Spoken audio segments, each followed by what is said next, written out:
যদি সবাই ফিরে যায়, ওরে ওরে ও ভাগা সবাই ফিরে যায়, যদি গহন পথে যাওয়ার কালে কেউ ফিরে না যায়, তবে পথের কাটা তুই রক্ত মাখা চরণ তলে একলা দলরে, তুই রক্ত মাখা চরণ তলে একলা দলরে, যদি তোর ডাক শুনে কেউ না আসে তবে একলা চলো রে।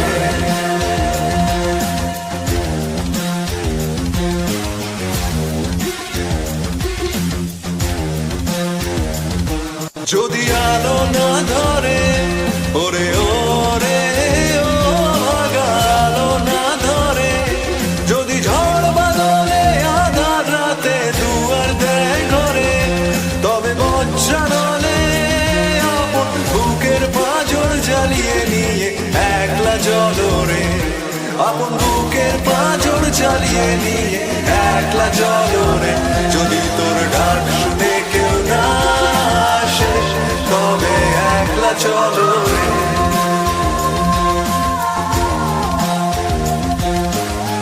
একলা চলো, একলা চলো, একলা চলো, একলা চলো রে।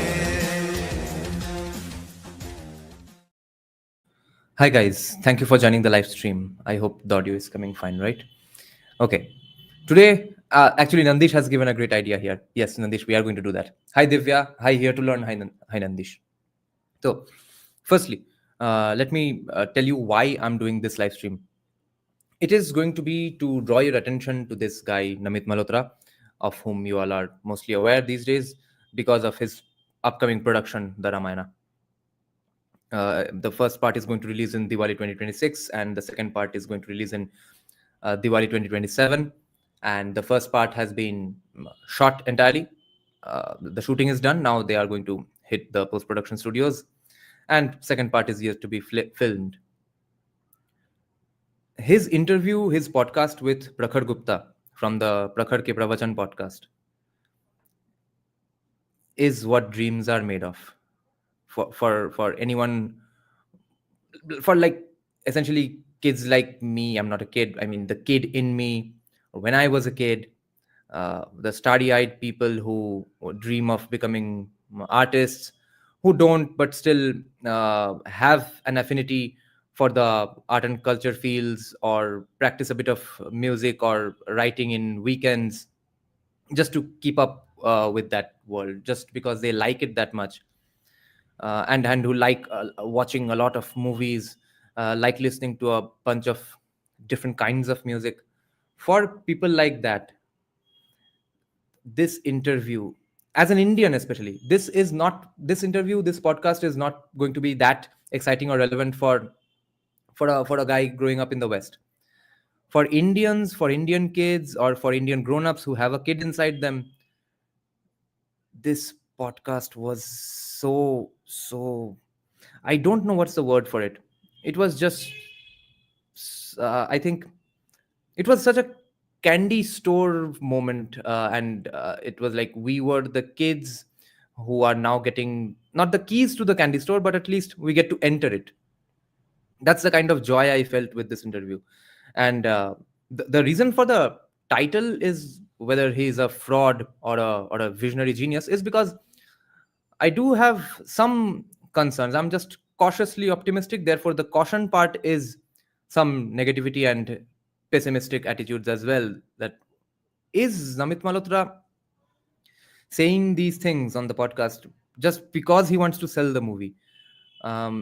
If it is so, he is doing a stellar job of it, because frankly, I had absolutely no hopes of the movie in general being any good. And so far, the VFX is good, as much as we have seen that in those 10 seconds. But you see, the frame, what Lord Ram is doing in that scene is comical, and Ranbir Kapoor's look is also comical. The way he pulls the arrow, his face is seemingly untouched by the exhaustions of a combat situation that he is in. These are the kinds of idiotic mistakes that people in India repeatedly do in Indian film industries. this sort of idiocy has now creeped into Hollywood as well. That Lord Ram was running up a gigantic branch of a tree, leaps up, thrusts himself forward, balances him by kicking down a tree. Not kicking down a tree, but kicking away from a tree. And he casually shoots an arrow. Now, after watching the trailer, I decided I am absolutely going to watch the movie because of simply the music. But Namit Malhotra's podcast with Prakhar has raised my hopes about the movie because of simply Namit Malhotra's vision and plans, etc., and uh, his real journey up until this point. All of that has kind of convinced me. This movie might just end up being good even without the music. But I'm still cautious because he might be just a great businessman, because he says he doesn't watch a lot of movies. He just listens to a lot of music, and mainly Hans Zimmer and A.R. Rahman, who are my it's not official, but my favorite composer and second favorite composer of mine. Both are working together in one movie. And those two guys are favorite composers of Namit Malhotra as well, apparently. Now, a guy trying to sell his movie would say the same things that Namit Malhotra is saying. And therefore, I have concerns. He might just be a great salesman who is selling his movie. But you see, the parts of me that are optimistic because a guy like Namit Malhotra would probably go to other podcasts, maybe more popular podcasts in India, not Prakhar, whose views don't cross millions in every video. So I'm still hopeful. Now, a bit 2 cents on Prakhar Gupta as well.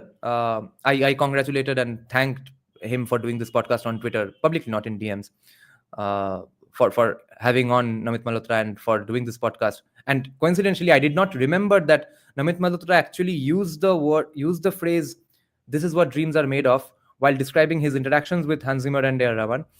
And I had forgotten that completely. But while writing that post on Twitter, I also ended up writing that exact same phrase. I said to Prakhar Gupta and Namit Malhotra, tagging them, that, guys, this is what dreams are made of. This podcast is what dreams are made of. What a brilliant podcast, etc. Now, I've never followed his channel. I am not a devout follower of his. Roughly, I know that he is an Indian kid who went to study in USA, has now come back and is doing podcasts, has a very, very good reputation among some of India's current day great thinkers. The only time I watched his video was his video with Kushal Mehra. I think Kushal Mehra, both times that he has gone on Prakhar Ke Pravachan, I have watched it. The first time Kushal Mehra went on Prakhar Ke Pravachan, I did a critique video of it. And back then, I did not know how to do live reactions and stuff. I did not have StreamYard. Oh my God. I edited the entire thing. I put one question answer conversation clip between Kushal and Prakhar, then edited my scene of answering it, then again his question answer, then putting in my frame, etc. That's how I edited it. It took me about 2 days because I'm not a video editor again. Nor is my computer supportive enough for editing videos. It was an entirely slow and grueling process, but I did it in 2 parts. But there, my criticisms against Kushal Mehra were the usual, that okay, you are saying you don't want decolonialization, decoloniality, etc., but the things you want from the Indian public, the way you want things to operate, that's pretty much a decolonial take, etc. But the criticisms I had made against Prakhar were that he was just a standard casual normie nationalist kid at that point who had gone to US and was reading up a whole lot, and you could tell from his questions, his vocabulary, and then I checked out, I think, 1 or 2 videos of his. He is extremely well read, but up until that point, he was one of those urban Indian kids, just like me. I was not harsh or rude to him for that very same reason, that he had just grown up not knowing anything about India's past, etc. So he kept on saying blatantly wrong things about India, all of which were countered in Sanjeev Sanyal's book, Land of Seven Rivers, or the Arthashastra simply. And lo and behold, few months after I make that video, Sanjeev Sanyal is on his podcast, and second part of his discussion with Sanjeev Sanyal, which was uploaded as a part 2 separately, was specifically on Arthashastra. So I guess he is on a much more, I think, fruitful path now, and will have great contributions to India's discourse. Divya is saying Prakhar is still better than Raj Shamani and Allahabadia. Absolutely, absolutely. Anand is saying just shooting now standing still might get boring fast, but they should try to make it more accurate to Bharatiya styles. But jokes aside, I am taking everything with a large help. Yeah. Helping of salt chahiye. Now, since Nandish mentioned it, have you all seen it as of now? The Kantara wrap up video. It's a 1 minute, 2 minute video. We will check out that video and then get to Namit Malhotra's podcast with Prakhar. And I implore you, I beg you, please stay on till the entire podcast, or simply go to his channel and watch it. Okay, I don't want to take any views away from Prakhar Gupta's podcast, especially for such a podcast that's, I think, so valuable and beautiful and actually is important for the country. It has about 8 lakh views right now. Do go to his channel and watch it and subscribe and like. But the reason I want you to watch that entire interview or today's live stream with us is because of the specific things Namit Malhotra discusses. First, about 10-15 minutes is mainly about why Ramayana is important to him. I won't give you spoilers right now, but there are deep reasons for his connections to Ramayana. After that section is over, which you could say is for the concerned devout bhaktas of Hinduism, that section is to satisfy them. The next section onwards is where it seems it felt to me like it was simply me there on the chair with Prakhar, and as excited as I would be to make such a movie, to work with such people like Hans Zimmer and A.R. Rahman, the excitement I would have had, that is the exact same degree of excitement that I saw in Namit Malhotra's expressions, word choices, things he said, eyes, body language, everything. And that's why I got so fascinated with Namit Malhotra. I think if he is not a fraud, he is probably the, now we have Rajamouli as well, one of the best things to have happened to Indian cinema in its history. Let's check out Prakhar is a Dogla and ask Shwetab Gangwar. I don't know who Shwetab Gangwar is. Okay, let's check out the Kantara wrap-up video.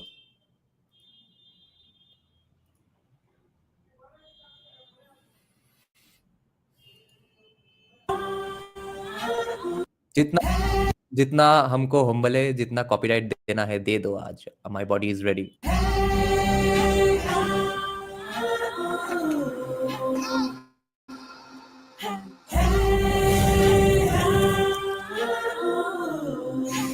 For some reason, they did not have the Bengali dubs for this particular video.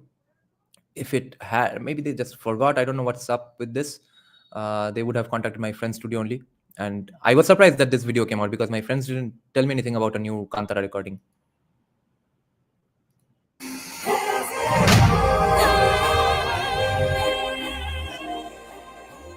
मेरा एक सपना. See, Kushal Mehra gets very angry, and I think some things go on in his head. The criticisms he faces, especially from right-wingers, lives in his head forever and after, and he is fighting imaginary battles with imaginary right-wingers all the time, in every context. And I always thought this might be because he has done this for such a long time and he is that pissed off. And I realize I was right. I am now becoming that person. And now everywhere, in every situation, I feel the need to point out that, haha, see, you had told me, okay, who cares what happens in the West? Why are you so inspired by the West, etc. Dekho Kantara mein bhi ye sab. Ye dekho kya, ye kya. Eastern bodybuilding methods hai. T-shirt bhi pehna hai, gloves pehna hai, barbell hai. We would do all these versions in some other way in India, obviously. That's what those Edenist, it's unfair to call them trads really, but some weird kind of right-wingers believe that no, this entire thing is Eastern, Western, and the opposite of this is only Kushti or only Mudgals. I'm a huge Mudgal fan, by the way. I would not do this workout myself, but I'm just pointing out to you that even Rishabh Shetty does, by the way. This is just an appeal to authority, guys.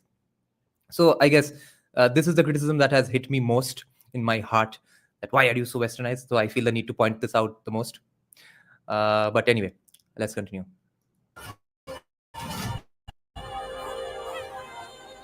अपने गांव की कहानी पूरी दुनिया को बतानी. मेरा गांव, मेरे लोग और हमारा विश्वास। Now, what is going on, guys? Are they building a temple with obviously temporary materials, but are they building it from scratch or are they renovating a dilapidated temple site? If they are building a new one or renovating one for the film, it's going to look pretty awesome. It's not going to be CGI slop. जब मैंने अपना सपना See, the director is the actor who is the writer. He's not writing the screenplay. Oh, this is the DOP. Fascinating guy. All the RD Alex LFs, I'm sure behind him. मेरे लोग और हमारा विश्वास। जब मैंने अपना सपना हकीकत में बदलना चाहा, तो हजारों लोग मेरे साथ खड़े हो गए। 3 साल की कड़ी लोग मेरे साथ खड़े हो गए। Oh, I wanted to see what's the camera. जब मैंने अपना सपना हकीकत में बदलना चाहा, तो हजारों लोग That's his wife. She is the costume designer for the film. मेरे साथ खड़े हो So aha. 3 साल की कड़ी मेहनत और 250 दिन तक चली शूटिंग। चाहे जितनी कठिनाई। This is going to be good stuff. There might be riverfront battles. Oh, that's a red. Was it written there? लेकिन मेरे दैव ने मेरा साथ The pump ups right before the shoot. नहीं छोड़ा। I guess we are listening to some new piece that will be in the Kantara chapter 1 movie, or are these existent tracks under Hombale films? Hi, look at this scene. Look at this scene. Don't take your eyes off the camera right now, the monitor guys. Check out Rishabh Shetty's Kalari training here.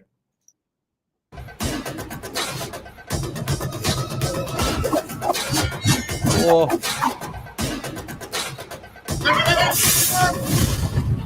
पूरी family यानी crew, मेरे निर्माता मेरे साथ खड़े रहे। हर दिन जब मैं सेट पर हजारों लोगों को देखता था, तो एक बात मुझे महसूस हुई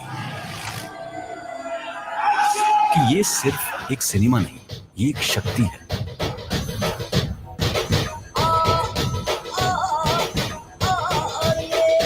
What is that? What are they building? What all are they building? कि ये सिर्फ एक सिनेमा नहीं। Baapre, look at this war scene, guys. Kadamba dynasty is going to be depicted in the movie. ये एक शक्ति है। वो देखो कौन हथौड़ा या एक्स चला रहा था, दाएं तरफ देखो, ठीक है? Check out this part of the screen. कि ये सिर्फ Okay, the action. एक सिनेमा नहीं, ये एक शक्ति है। Wow. What is that? Is that a dam? Have they built a dam? What is this? Is there a dam like this in Karnataka, or have they built up a miniature dam and are going to film this? What the?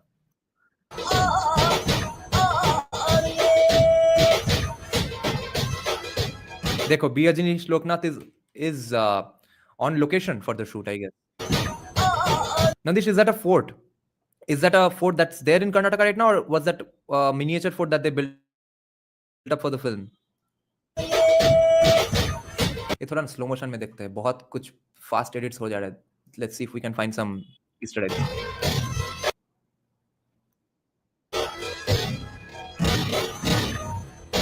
So the VFX supervisors who are doing the VFX for Kantara chapter 1, does anybody know? The VFX supervisors and the action coordinators seem to be foreigners. Yeah, Divya, exactly. I don't think Rishabh is on gear.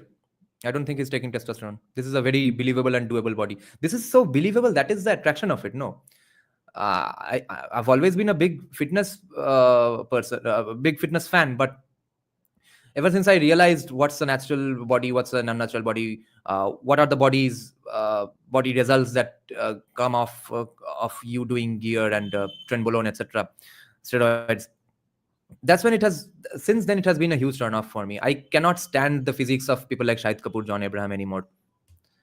That's why rocking star Yash is such a, I think, fresh breath of fresh air in this industry, because his physique is also so believable.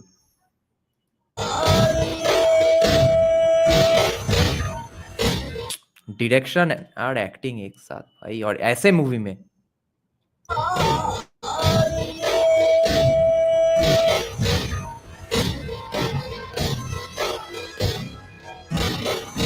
See, these are white guys. These are VFX coordinators probably.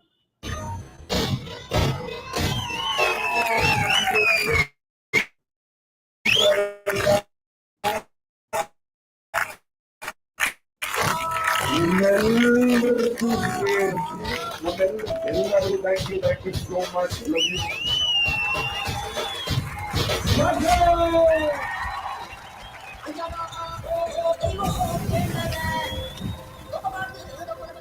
Kantara की विशाल दुनिया में आप सभी का स्वागत है।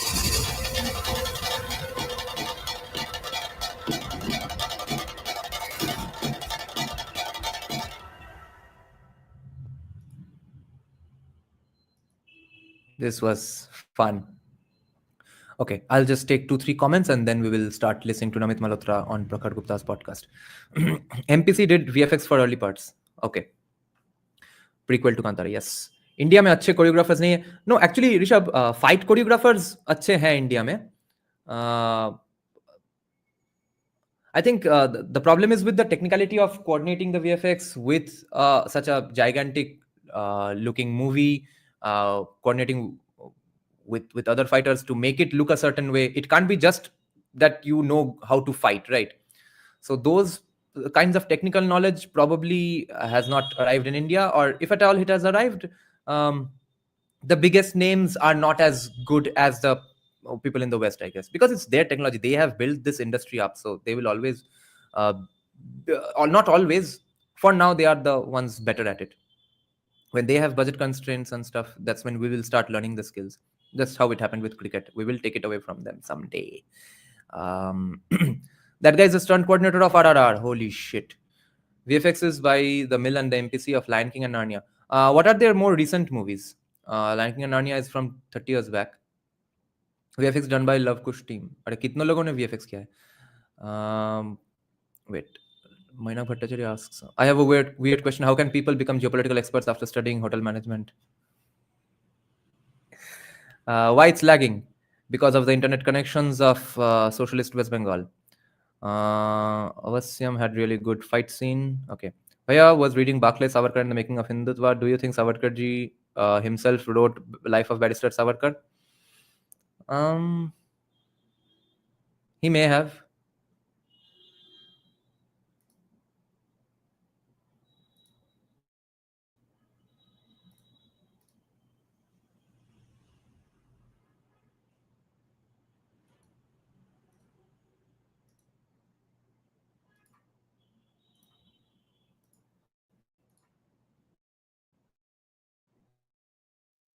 Ladies and gentlemen, I think we have something beautiful to tell you.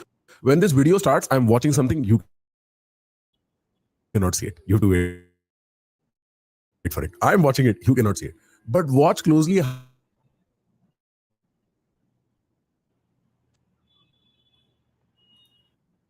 Bye. So this podcast was shot right before the teaser came out.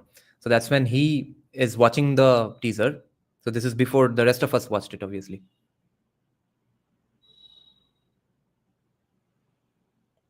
Ramanand Sagar's VFX exceeded BBC and some Hollywood TV shows of the time. Yeah, it's going to lag. My internet is horrible. I'll have to change the company now. Thank God we have a free market. Thank God I don't take internet from a internet ministry babu. Hollywood TV shows of that time. Maybe. I don't know of any Hollywood TV shows of that time.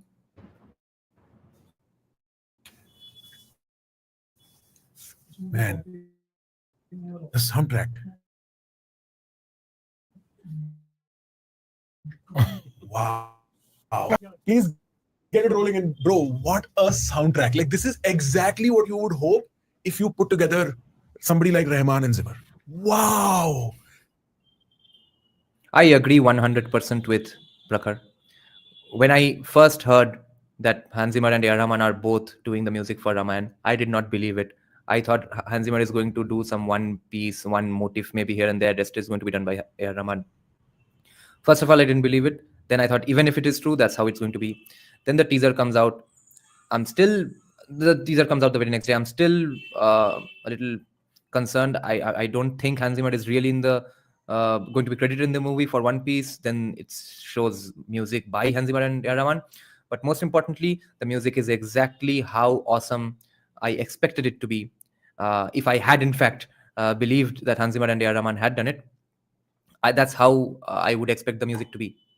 The expectations have been met with the music.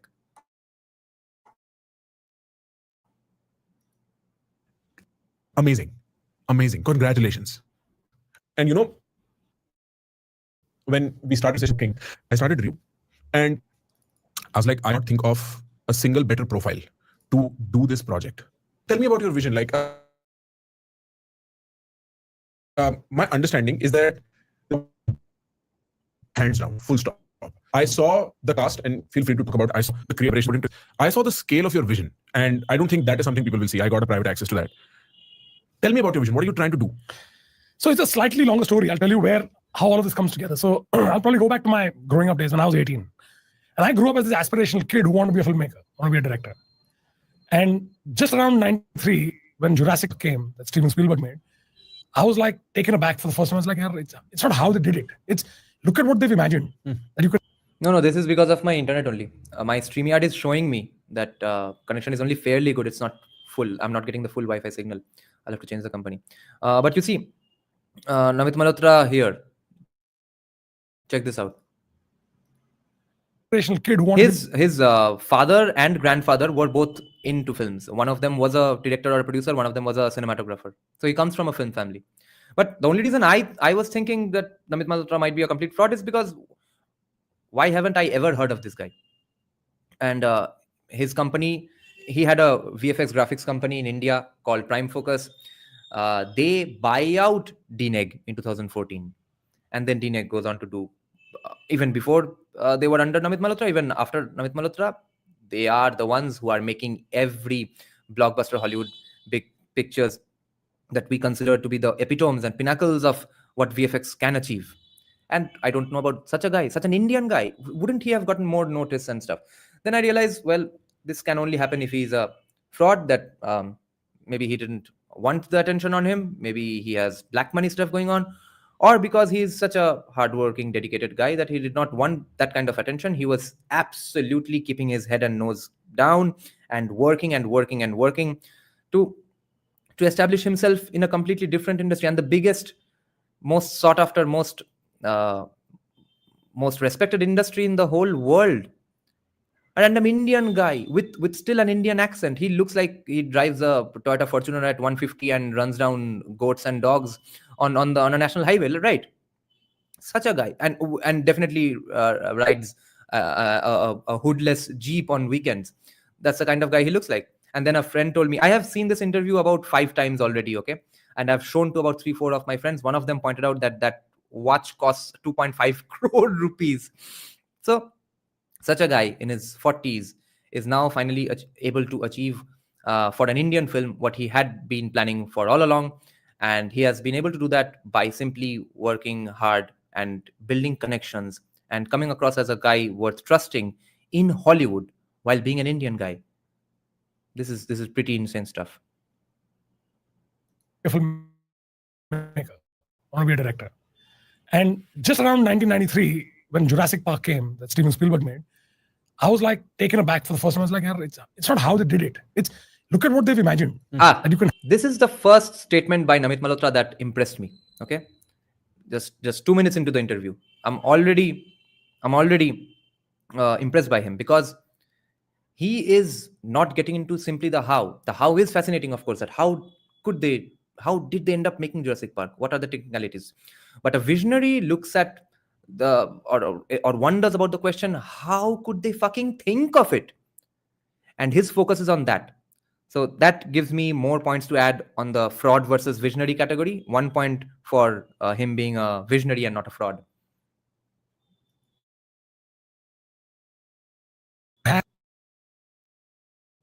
In this park, the whole story that plays. How did they even think of that? Because we in our country never created or told stories like that.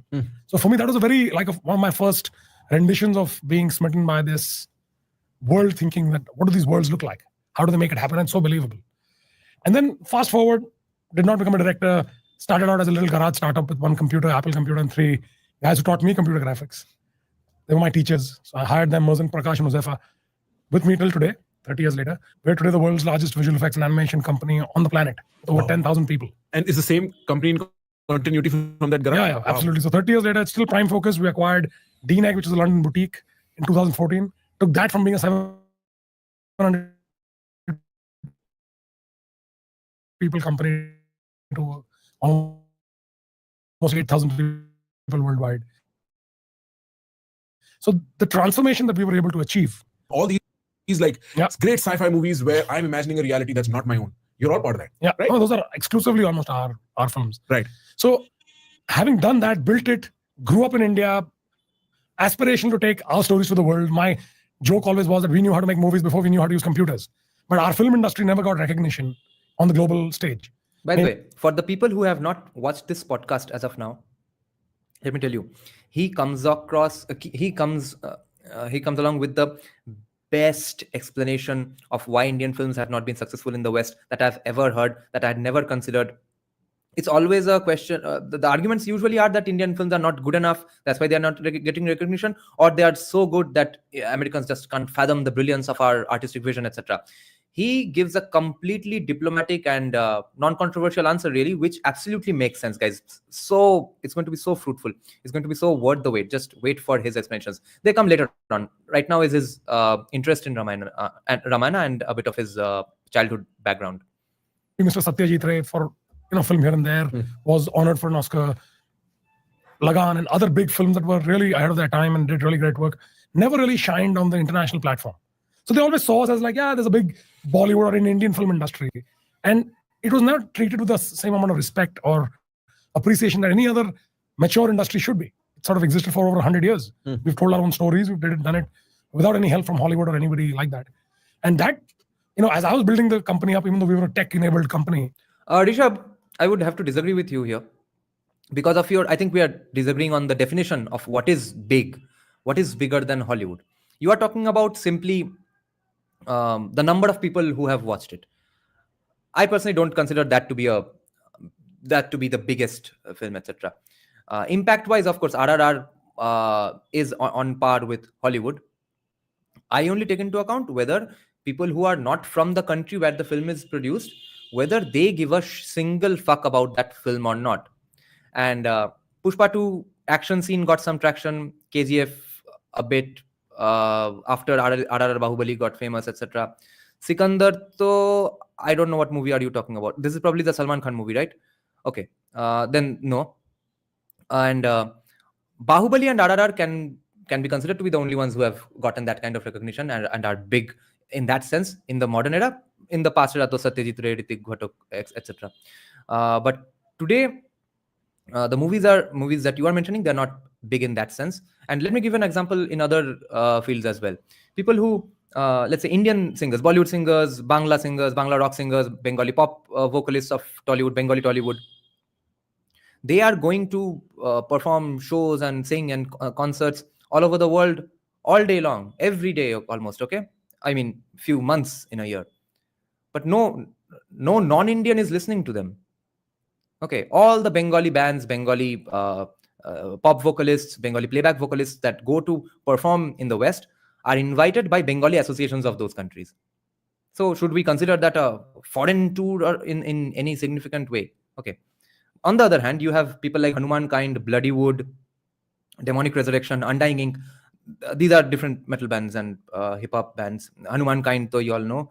Demonic Resurrection from Mumbai, Undying Ink from Delhi, Bloody Wood, I don't know which state they are from.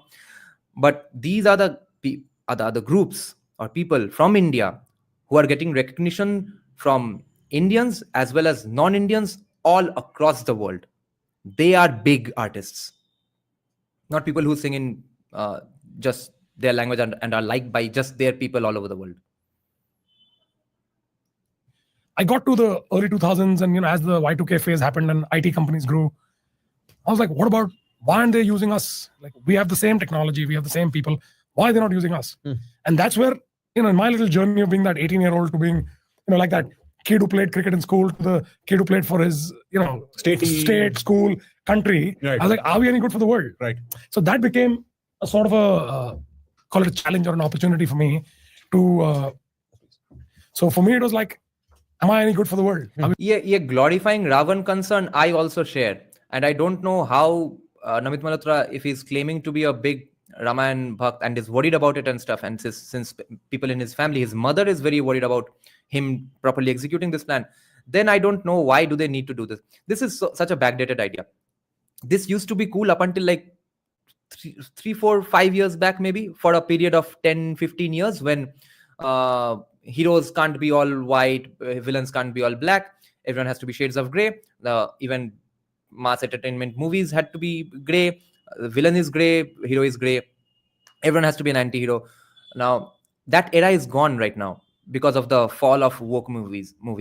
And woke movies के साथ वो एक अलग तरह का कहानी बोलने का phase era भी जा रहा है, because people just don't want what was going on for the last 10 years in Hollywood, etc. And obviously everyone does things in India after it's been done in Hollywood in the 5-10 years, क्योंकि उसके पहले करेंगे तो बहुत तरीके बोलेंगे, producer director बोलेंगे कि नहीं ये तो इंडिया में नहीं चलता है, यूएसए कर देगा फिर परमिशन है. जैसे कि आज बंगाल टॉलीवुड में अगर कोई भी चीज बॉलीवुड में होता है या फिर साउथ के इंडस्ट्री में होता है म्यूजिक प्रोडक्शन वाइज, तब तुम्हें परमिशन है. हाँ ये तो मैंने सुना है, साउथ में सुना है, मुंबई में सुना है, कहीं और का सोर्स दो, साइटेशन दो इन द एकेडमिक सेंस, तब नहीं होगा.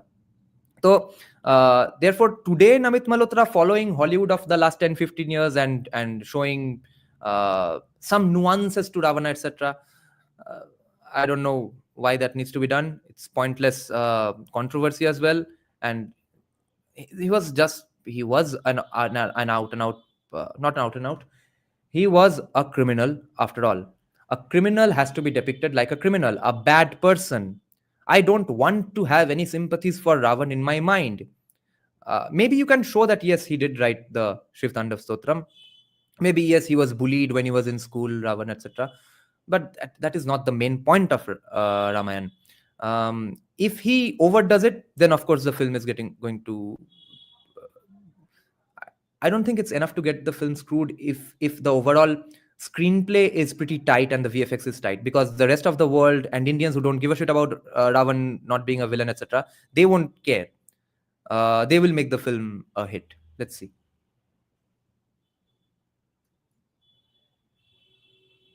Right.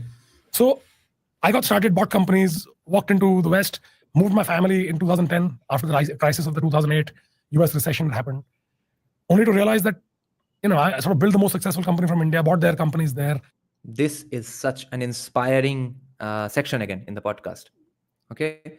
2010, 2008, he starts to get into the industry. The financial crash happens. Then again, 2020, coronavirus happens. Then the writer's strike happens in Hollywood. The SAG-AFTRA writer's strikes. All of that has been survived by him as an outsider. Only to realize that, I sort of built the most successful company from India, bought their companies there. And I walk into America and I'm like, hi, I'm Namit Malhotra from Prime Focus. And it's like, who is Namit Malhotra? Who's Prime Focus? What have you done here? What have you done in America? What have you done in Hollywood? So it sort of almost hit a reset button on my rather successful journey till then to kind of start all over again. And as I did that, and I realized and learned a lot more about the intricacies of the West and Hollywood and the creative culture there and the UK and other parts of the world, what I realized was that, and having to fight that fight as an Indian person, in a part of the world, in Hollywood especially, where, to be fair, you could count the number of Indian people of any impact back in the day. Sure. So the journey is not easy, is to put it mildly. Yeah. I follow what you're And then you're kind of dealing with culture and a process, and nothing you've done is good enough. And even though I bought companies and I've... Guys, people who are not related to art and culture at all, I don't think you all can fathom the struggle and the difficulty levels Namit Malhotra might have passed through to be at this position, guys. You all cannot understand this field because it's full of only zigzags. There's no fixed way to do a particular thing. I know I'm sounding disrespectful to people in other professions. Let me be more nuanced. In your field, in any non-arts field, you don't know where you are going to end up in your heart really when you are in college and stuff. And these days, though, there is no job security. You have to go on changing your job.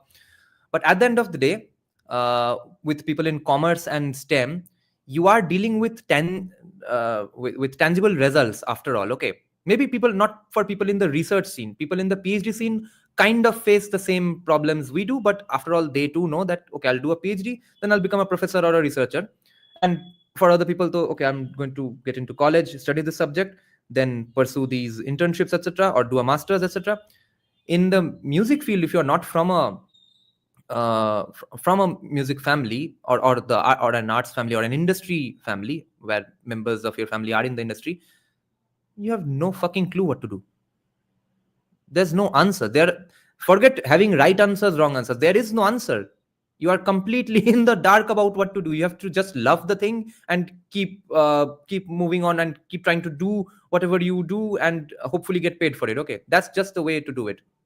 Now, he does have an advantage because of being from such a family, but that's in India. He goes to Hollywood and does this. That is a whole different beast. Because now, here's why I started going off on this tangent. Because there are countless unspoken ways to get into the art scene of any industry, of any country. Okay.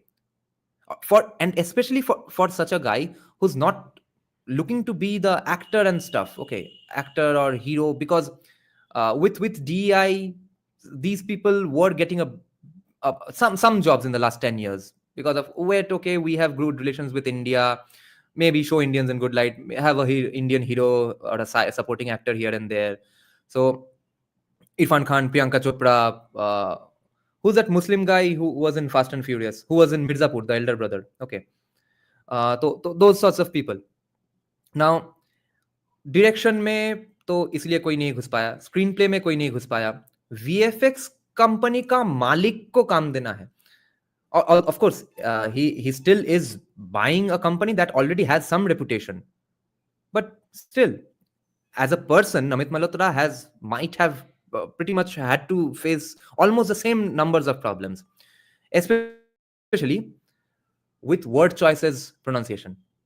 He has to feel like he's their guy in a way, and word choices is where outsiders mostly fuck up. Word choices, dressing sense, etc. All the subtle things, or all the way for me to oil your subconscious biases. That's what will give me a job. Now it's and I think that's in some form or the other there in every art and culture field in the world, which is one of the reasons why non-Brahmins, Boidos or Kayasthas of West Bengal don't really get to any significant position in Tollywood.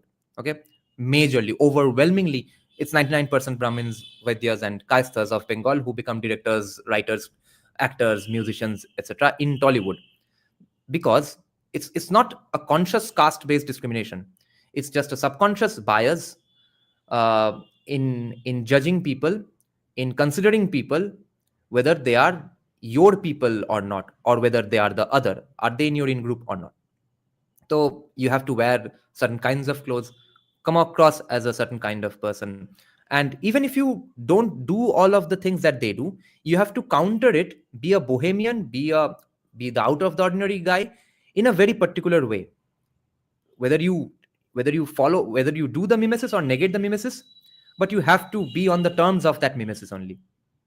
And Namit Malhotra has cracked that, for which there is no book, there is no course who can teach you this particular skill set. That is why I have huge respect for Namit Malhotra at this point. Yeah, Ali Fazal. People, it's like you're having to build your stature up one step at a time. And then when this big transformation happened, when we finally were able to deliver some really, stellar work on some of the big projects, that's when the sort of a shift happened, when Hollywood recognized me and the work we were doing and said, hey, this is not a cheap alternative. This is a better alternative. Talk to him because he cares about what we do. He's going to deliver the highest quality. And while he does that, he's going to make sure we are efficient. So that journey took a while. And then I realized that being a services company is perfectly fine. That's what we live and do every day with. And then you had the pandemic and the actors and writers strike. And the second time around, when I had the next sort of a reset button hit, because we were at our peak as a Over company. 2020. Over 2020. Like I was the busiest company we've ever been, with the best lineup of Hollywood films, from James Bond to Dune to, Wonder Woman, Oppenheimer and all that. Wonder Woman, all of that in 2020 itself. Anand is making a good point here. He's saying you have to give even bad people a reason for being bad. Sorry, but it will become a cartoon if you don't do that. Don't have to make them sympathetic, but you have to tell the villain story. Yeah, motivations of the villains are important. Do we know of the motivations of Ravan? Why he was a serial rapist and stuff just because his sister got insulted? No. So what are you going to really show? You'll have to make stuff up, right? I'm not sure. Is there any significant reason for Ravan becoming a bad person explained in the Ramayana? And someone is pointing out that my criticism of Nitish Tiwari is he didn't even show an ounce of Bajrang Bali in a wrestling movie. Might have been Amir Khan's intentions, because he wanted it to be as applicable, as accessible to people of all religions, etc. Now Nitish Tiwari knows how to direct. If Namit Malhotra pushes him in the correct direction, we are going to have a fucking awesome movie. If Namit Malhotra wants to do random stuff, Nitish Tiwari will still make a tight, cinematically speaking, good movie, but it will be full of bad stuff, unimportant stuff as well. And the strike hits, and suddenly industry shut down. I've got 11,000 employees. So I'm like, I can't survive. I've got to make salaries every month. I can't sit here and look for the next project to happen. So I started calling clients and said, can we start producing together? Can we do something together? And I realized that that's where the opportunity came, that we should do something slightly more entrepreneurial, because that's who I am. And break the shackles of get outside that box and try something different. And Ramayana, through that time, and the content creation piece was just bubbling up. And I felt through that time and through that phase of all the things I did, I felt there has to be a point in time when we don't look like... See, there is no backstory of why a good guy, kid, young, innocent kid like cute baby Ravan became a bad Ravan. He was he's shown to be an inherently bad person and arrogant, ambitious person, I guess. That's why, or a devout Shiv Bhakt. Maybe he wanted good boons from Shiva. That's why he wrote the Shiv Tandav Stotram out of dedication, maybe. But there are no essentially backstories. So backstory either banao, itna mat banao ke wo black se grey, almost white ho jaye, या फिर zero भी रखोगे तो एक और RRR ही बनना है. RRR is the biggest movie in Indian history, but it's still fun and kiddish, right? Imagine how juicy and fruitful RRR would be if the villain had nuance and stuff. I don't know. RRR is the most perfect movie ever made in India, so I'm just nitpicking. Unless now, can RRR must be, I think we will find out later in time that RRR was a lightning and you can't catch lightning in a bottle. Now, unless Ramayana is targeting to take that exact spot that RRR had, which is, it's not that serious of a movie, but everybody likes it. There's everything in the movie and pretty well done stuff in all fields, in all departments in the movie. If that's what Ramayana seeks, if that's what Namit Malhotra seeks, he might get it. If he seeks something other than that, he's going to have to deal with the villain very carefully. Either the victims, all our stories are... You see, that kind of stuff works in Kung Fu Panda. What we are discussing about Ravan here is practically Tai Lung in Kung Fu Panda. But again, that's a kids movie. Therefore, you don't need to get into the shades of white in Tai Lung. Although it was shown that Tai Lung felt betrayed by the fact that his master didn't choose him. That's all. What are you going to show about Ravan? Slumdog Millionaire, Gandhi, Lion, even RRR, which I think is a great testament to Mr. Rajamouli's success of... Yeah, of course, I haven't read Ramayana. The only Ramayana I've read is Satyajit Ray's grandfather's Bengali Ramayana for kids. Making a great film that really resonated with Hollywood for the first time. But until then, all the films they saw us as were victims, and we were poor and always less fortunate and treated poorly by the world. And I was like, no, that's not who we are. That's not the country I come from. That's not the person I am. That's not where our core strength and energy comes from. So Ramayana became that story for me to say, how do I take it and present something? That's the evolution of the planet. That's the first civilization. That's the best thing I like about Ramayana. It shows that even a guy who wrote the Shiv Tandav Stotram, Harami banna hai to ban hi gaya. ना शिव जी ने उसे बचाया, ना शिव जी को मानता है इसलिए वो बड़ी आदमी बन गया. That's the most fascinating part about Ramayana, according to me. In the world, that's the greatest epic in the world. How do we take that and mount it and present it in such a way that not just every Indian in the world, but every person in the world should want to watch it? So that became like an obsession in my mind to say, how do I do that? And that sort of became a culmination or a convergence of everything I'd done in my 30 years is sort of coming together, and Ramayana has sort of become that life goal now to just make it happen in the best manner that's possible. But it begs the question, and I want to get at some finer points about the project because I want to understand if you're doing what I just saw, what the world will see in a couple of days. The budget has to be off the roof, brother. Are you at liberty to talk about that? We're funding it ourselves. We're not taking anybody's money. So How much money are you spending on this? What is the... So when we set out to make it, and I'm talking about now, call it 6-7 years ago, just after the pandemic, when we started to really get serious about mounting it and producing it. And budget-wise, it was like everybody thought I'm a lunatic because no Indian film by a long distance comes close to it. So Can we call it an Indian film? And the entire production is in India. People involved are all Indians, but the money is not coming from India really. Is DNEG essentially producing this? Who's financing it? With this our money, who's this our? It's not Namit Malhotra's personal money, right? Must be a portion, but what's his production house called? to put it simply, it'll be about $500 million by the time we're done on both films put together, part 1 and part 2, which is over 4,000 crores. Wow. And that's incredible scale. Nandesh, I think that co-producing is just for credits for the profit percentages. And they might have say in some say in creativity. They are not necessarily financing. Yash might not have paid any actual amount. No, I think they have. Yeah. That means that, yeah. They do produce, they do finance, they will get some percentage of the profits, and they will have some say in the creative aspects as well. Multiple studios, perhaps. Let me check the details. So it's so I say it like this. I said we are making the largest film in the world for the greatest story, the greatest epic that the world should see, and I still think it's cheaper than it costs to make some of the biggest Hollywood films. So I think we're making a bigger film at a lower cost because that Indian in me still believes that we're not being irresponsible financially. You can't be irresponsible with money, yaar. Come on. So as irresponsible the whole industry may think I am, Right. Because it's like, okay, this doesn't make any sense in terms of how do you make that happen. But for me, it is like, it's not a money-driven thing. Honestly, what I just gave you the whole glimpse of my journey. The point was that we've been through so many ups and downs, and we're standing strong 30 years later. Those risks and those challenges were much more, let's say, Existential. much more existential. I was much less qualified. I did not know walking into America and the 2008 crisis happens. I don't even know what happened. I stepped in. We were at a peak and the pandemic happened. We came out of the pandemic happened. So I'm like, okay, these are things I don't control. But we still have to deal with the consequences of that. So I said, here, what am I doing? I'm taking the greatest belief system of our country. We're taking something that we have pride in. It's a foundational piece of our culture. And I'm going to mount it and present it in the grandest form possible. And it's going to cost whatever it costs.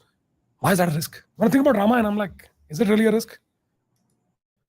All I'm doing is I have to just make sure we do justice to people's expectations and Yeah, this is an interesting debate. Should they stick to Tulsidasa's Ramayana or Valmiki's Ramayana? No matter which Ramayana they picked, the other side would sue and FIR the fuck out of their film. And Tulsidasi Ramayana is probably more popular in India, right? So I think for safety and for those concerns, they will have to go with Tulsidasa's Ramayana. beyond. There has to be pride that must come through in every Indian first, and then every other person in the world to say, that's a great piece of culture. That I genuinely think the relevance of Ramayana today in the world, not just India, is massive. Look at the wars in the West. Look at the way the countries are operating. I've lived in America. I've lived in the UK. I've hesitated to send my kids abroad to study. My kids are growing up in Mumbai today. They're going to Indian schools. I want them to study in India because not I don't believe in the Western education system, but because I genuinely have greater faith and confidence in India today. And I'm making those decisions and I'm making that commitment. So I'm like, there's something we're right. The West is sort of lost way a little bit. Sure. And nothing like our culture to really running an anchor. We're not trying to be we're not providing sermons to the world. But what we're saying is, hey, we've learned a lot from you. Take something from us. Right. With all the good things that are probably going for this project, you also, I'm sure, privately are contending with the fact that it's a very sensitive issue for Indians. Sure. Right? Like, if anything, New India, the India on the internet and otherwise, does not want to be associated with its history, its culture, its stories, right? You find that to be at least, like, how are you navigating with that? How are you dealing with it? See, honestly, it's not New India, old India. I think my mother at home is an incredible Ram Bhakt. So I'm more scared about what's my mom going to say. See, it's not even, what has happened is, it happened to be, this is not preordained or pre-planned. I have twin boys. The names are Raghav and Ragveer. Although my older son's name is Ayrton, after the Formula 1 driver Ayrton Senna. So I have Raghav and Ragveer, who are different names of Ram. I never thought that I would make the Ramayana. My mother, she has a stronger opinion on Ramayana than she's ever had in my career, or in the films that my father made, or anything that we ever did, because it's the Ramayana. So that grounding and that perspective is very, very strong. I've seen my parents in an interesting argument where if let's say fasting and somebody says something, my father says, he's from the industry, he knows the movie business, he knows a lot more than my mother does. And say, yeah, I think that's a good person, I think that's a good thing, it'll be good for the business, it's a good person to bring on. And she'll say, no, not for Ramayana. So you understand that there's a perspective there, which is saying, listen, don't tell me about the movie. You're making the Ramayana. Do not talk about it as a movie. That itself is undermining the purity or the essence of our culture, of our story. So that pressure and that... Now, this section is a major green flag for Indian right-wingers. We just can't be sure if he is telling the truth or not. Responsibility. So today is not about what will my mother tell me. It's like, will she be proud? Will my family be proud that we have put or taken on the mantle of telling the story or the journey of the Ramayana, which is our greatest piece of our culture and history, in a way that everybody feels proud. Now that is it's the most exciting thing I can do in my life, in the medium and in the business I'm in. Oh, I believe you, yeah. On the other hand, is it daunting and is it scary? Yeah, but without that, what's the fun? Why do you want to climb Mount Everest? Because it's the easiest place to go for a walk. You want to, everybody's saying, if you're a hiker, I want to climb Mount Everest. These are major green flags to hear as a music composer who works with producers all the time. This is the vision mainly lacking in Kolkata and in Mumbai. This is the vision that the Namit Malhotra way of vision, I think the South has had forever. I'm not that big into South movies, but whatever are the popular ones, I have seen them. They seem to be having this particular way of looking at the world. Mumbai और टॉलीवुड का problem है कि जो है हो चुका है वहां से ज्यादा नहीं निकल पाएंगे या फिर कुछ एक बिल्कुल भी नहीं निकलेंगे टॉलीवुड तो specially the last music genre revolution in Tollywood was in 2011 when a person called Anupam Roy started becoming the biggest composer in Tollywood, the most popular composer in Tollywood. Now his genre is what? It's the who's that guy with ukulele in Hindi? He sings. A lot of people make fun of his singing. Really, really soft kind of songs. Anupam Roy was a bit better version than that, and he had really interesting lyrics in some songs. He has had some very interesting compositions, but genre-wise, soundscape-wise, that was the gigantic shift that Tollywood achieved in 2011 with the Bengali movie Autograph. One acoustic guitar and drums will play for the entire movie. Oh, what a gigantic, progressive and bold thing to do, bro. And the Southern industry, I mean, every few months I listen to a new song from a new South Indian movie and it's a completely different fucking genre that I've never even heard, that a genre that doesn't even exist in the world, or it's some genre that has happened in the world that has been born like 5 minutes back in the rest of the world. वो South Indian movie में already हो गया. यहाँ पे 5-10 साल अगर वो industry में किसी को हिट्स नहीं दिया है तो कुछ करने का आजादी नहीं है. Now Namit Malhotra is saying, what's the point if I pursue art that way? So it's a huge green flag for me. Why? Because it's the hardest one to crack. Right. Ramayana on that end is not the hardest. It's the greatest. So you want to make sure that you do it with reverence and respect. Right. And the world and all the people that I talk to in the West, the company that I own, DNEC, that's got all these Oscars. Ramayana is the hardest project, visual effects wise, we're doing in the world we've ever done. And what others have you done, just for context for the audience? I know. So we've done the Dune 1 and 2 that we've got Oscars for, all of Christopher Nolan's films, from Batman Begins to Oppenheimer, Tenet, Interstellar, Dunkirk, you name it. Right. You know, those are all our films. The big Fast and the Furious movies, Lord of the Rings for TV, season 1 and 2, the Harry Potter movies back in the day. Even now on Superman, we've done the 3D. Jurassic World, we've done the 3D. So we're part and parcel of that ecosystem on a daily, monthly, weekly basis. So I'm sitting here and telling you that Ramayana is the hardest project we will do, or we are. Is he bullshitting us? Is he selling his movie? Guys, what's up? Do you think? This is too big of a claim, I think. At quality of work. At that scale. That's what I'm talking about. And that is why I'm even more excited.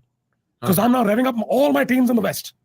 And they are now revving up to Ramayana. Wow. You know, I wish I could bring you to meet them. They speak the people in Ramayana, and you have to hear their English accents and Western accents using the Indian names. And and they talk about the scenes, and it's fantastic. Because you really see a culmination of a debate. Like one of my visual effects supervisors yesterday, in a scene where Lord Ram goes into battle, he says, but you know, I would have thought this is how it should be. And he was explaining to me and to Nitesh how he felt it should be different. And they're like, no, I understand what you're saying, but we got to go with this. But you know, they're all now in it. Right. They're all in it. That is the excitement. Like, it's now not just a bunch of Indian people trying to do something and pushing against the tide, which we always do. But this is when we're actually bringing that excitement that I can see now. Our people are designing the art. The action director, Guy Norris, sent me a clip from the set yesterday saying, this is the last action piece, the action shot of the film. Because we just wrapped filming part 1 yesterday. So you're done filming it? Part 1 we finished. One, yeah. Part 1, part 2 we will do. So, you know, the action team, the guys who've done films like Furiosa and Mad Max and Suicide Squad and massive Hollywood productions, the whole action team has been in Mumbai working with our artists and with our teams. So you see that, and them referring to the Indian names and Indian characters. They've never done this before. Right. And they're like, man, I love the story. I want. DS's demand is interesting.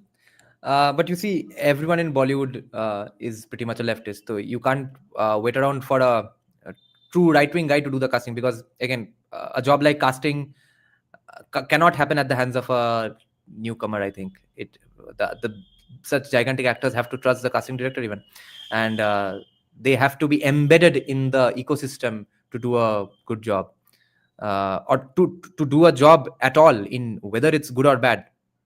It's a very niche kind of a work, so they could not have gone with too much of an outsider or a non-famous person. I want to come back. I want to do the next part. So you get that from the best people in the world. You're getting that excitement. That is infectious even beyond. Because now, before, I don't even have to sell it. Yeah. I don't have to tell you why it is, what it is. You have to understand. There's 1.5 billion people in India who are very sensitive about it. Right. Now it's turning from sensitivity to pride. Right. Which is what we want it to be. We are sensitive because we've not been respected. See, that's how I... Yeah. I know DNEG is awesome. I'm not sure if DNEG is going to do an awesome job with Ramayana, and I'm not sure if they are going to have the proper vision for Ramayana. For example, the 10 seconds that we saw in the announcement video, unscathed, unaffected by a gigantic combat scene. So पीछे पेड़ पौधे तो अच्छा VFX है. DNEG वहां पे काम करने दो, वो तो कर देगा.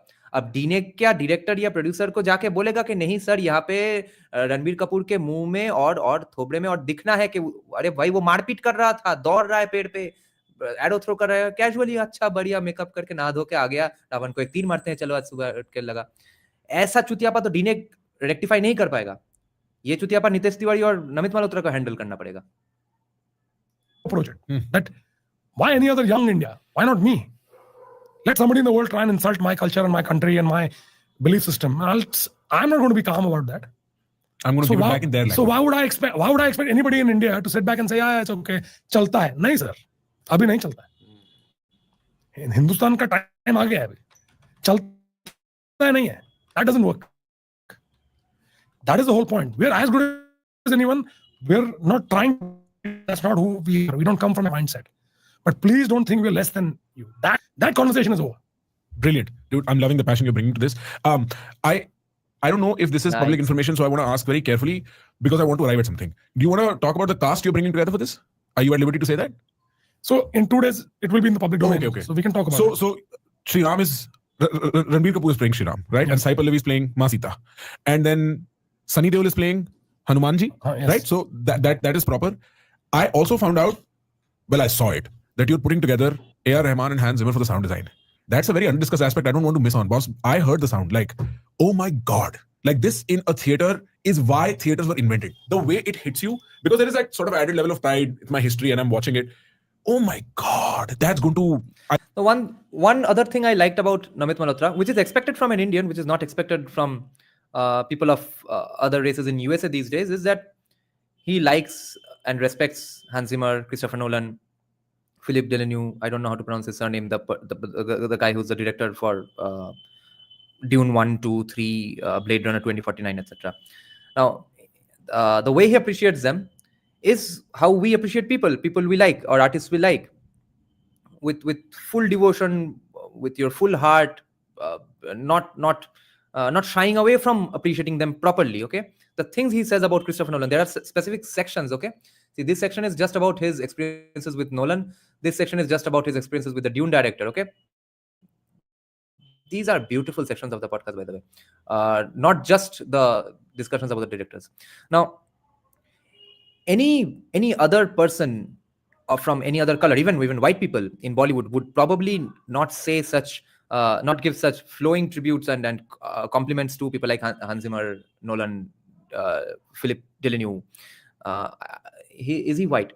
Just because Hans Zimmer and Christopher Nolan are white, they would shy away from it. They would say he had privileges, etc. But I think the world must watch and see a gigantic movie like Ramayana becoming a hit, and also observe, notice that their producer, an Indian guy, appreciates people like Hans Zimmer and Nolan simply because they are good at their jobs, and doesn't look for an excuse to hate on them just because they are white. This is a great message if the movie works out. I think it's going to steal the show. Beyond all the visual stuff also, the sound is so powerful. So, this is, when they say what dreams are made of, Right. This is my dream moment. Because I grew up obsessing on A.R. Rahman's music as an Indian, all that time. And then I moved to Hollywood in, early 2010, Inception comes out, Dark Knight came before that. And I discover Hans Zimmer. And the last 10, 15 years of my life, if I show you my playlist, it's got the best of A.R. Rahman, it's got the best of Hans Zimmer. And I've been listening to that obsessively. So I actually... Pretty much my playlist since 2013. Oddly enough, I take these India-LA flights, which are 24 hours. And as much as I shouldn't say it, I'm not a big movie watcher. I don't watch a lot of movies. Okay, irony. Okay. So, but I love music. So I obsessively listen to music. Like I can be listening to music for 12 hours at a stretch. These are the parts where I absolutely love Namit Malhotra. And these are complete green flags for me personally, because that's how I am. I have also listened to 12 hours of music at a stretch for years at one point. Because I'm in my thoughts. I'm imagining, I'm trying to think about what... The only reason I can't listen to music 12 hours these days is because I do music professionally even. So I can't, when I'm working, I can't listen to music because that's what I'm doing. We have to do, and the music and the energy from that really gets me going in a lot of ways to sort of think about it. And these two fine gentlemen have been my absolute best. Like, I remember taking a photograph with Hans Zimmer and A.R. Rahman separately as a fanboy moment when I was not even making the Ramayana. Just to know these guys, I was like, man, I've consumed your music. I obsess about it. And then the opportunity for Ramayana comes and I'm like, okay, if that's the vision and that's the world 5,000 years ago, this is not a time, this is not a film where you've got guns firing and time. Bhai, these are massive green flags. He is not hiring Hans Zimmer, A.R. Rahman simply for their name, which he would be just perfectly justified to do so because he needs to sell his movie. He is not even hiring them to do a good music after the entire movie is done. Okay, यहाँ पे थोड़ा एक अच्छा conversation scene है between Masita and Lord Ram. Do a bit of a romantic violin there. यहाँ पे बवाल चल रहा है, पूरा PUBG music डाल दो. ये चुतियापा के लिए Hans Zimmer को नहीं hire किया गया. That's a huge green flag. He hired them, Hans Zimmer specifically, in order to create something massive, epic, but also something that's never been heard before really, something that, because this is from 5,000 years back. Not that Hans Zimmer has followed through in that direction. The soundscape Hans Zimmer has gone for is practically Batman versus Superman, and a lot of Da Vinci Code. I would say, I hope Hans Zimmer never sues me, nor does Namit Malhotra. I think some of the layers, honestly, some of the vocal layers, choir sections are probably leftover recordings from Da Vinci Code or Batman vs Superman, guys. Because since I have heard those soundtracks on loop about thousands of times, okay, I know those pieces inside out. I mean, I can sing them out. All of Hans Zimmer's pieces, especially Da Vinci Code and Dark Knight as well. Not Dark Knight, Batman vs Superman. So I can distinctly seem to recognize some of the layers and harmonies that are there in this announcement piece. Now, Hans Zimmer has said that he has like about 4,000 or 40,000, something to do with 4. He has like 4,000 hours of abundant recordings of background scores, that specific pieces and layers that the directors did not approve for his movies. They are just lying in a hard drive somewhere. So for the announcement, he might have used some of those layers. Whatever went with the chord structure, obviously, because that was done in a fresh way. But some choir layers, I think, were taken from Batman. It sounds like a hilarious accusation, but it's commonly done. I would not be surprised if that was the case. Vision, and that's the world 5,000 years ago. This is not a time. This is not a film where you've got guns firing and tires screeching and planes flying. So we're telling you a story in a time. I want the sound to be the symphony of what that world would have been. Right. The Ravan's perspective, the Ram's theme, the love of Sita, all the various the devotion of Hanumanji. Like, you think about all the different characters in the worlds, and then you've got to create something from a sound perspective that Fits. to me is like, okay, it doesn't exist. So I said to these guys, and I said, listen, I don't have a reference. There is no reference to give you. This is brand new, and this is the best you've ever done before. So he goes to Hans Zimmer and says, there's no reference, and my internet is fucked again. Yeah, connection is unstable. And Satvik, I would like to clarify you on, rectify you on one thing. You are saying, you also think that Hans Zimmer reused some of those? No, he did not reuse any section of the choirs that were already used in Batman vs Superman. I think if he at all used something from Da Vinci Code and Batman vs Superman, it was the leftover layers or leftover soundtrack piece which just didn't get accepted for the movie. He's not going to reuse anything. And it's a big statement to tell some of these maestros that you actually look up to. Because I'm like, okay, I'm going to want something that you've never done before. Because that's what this needs. Ramayana came before everything. Right. Yeah, there is no reference. So I want that to be original. I want it to be pure. I want it to be very timeless.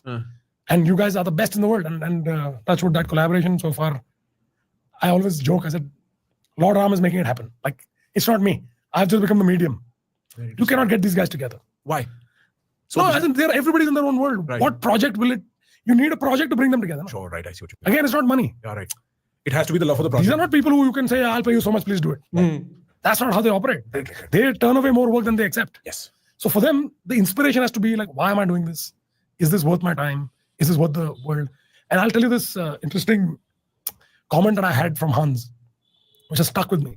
So I met him for the first time on Ramayana. I was trying to give him, I was showing him some of the art and what we're trying to do and what the story is and whatever. And he did a little bit of research. Imagine the scene, imagine a situation, imagine the night before. An Indian producer going and meeting with Hans Zimmer and saying, sir, will you do my movie? He's a very interesting person. At some point, you should interview him. He's a great person to speak to. And I'm not usually jealous of anybody. At this point, I got jealous of Prakhar Gupta because he now genuinely has a chance.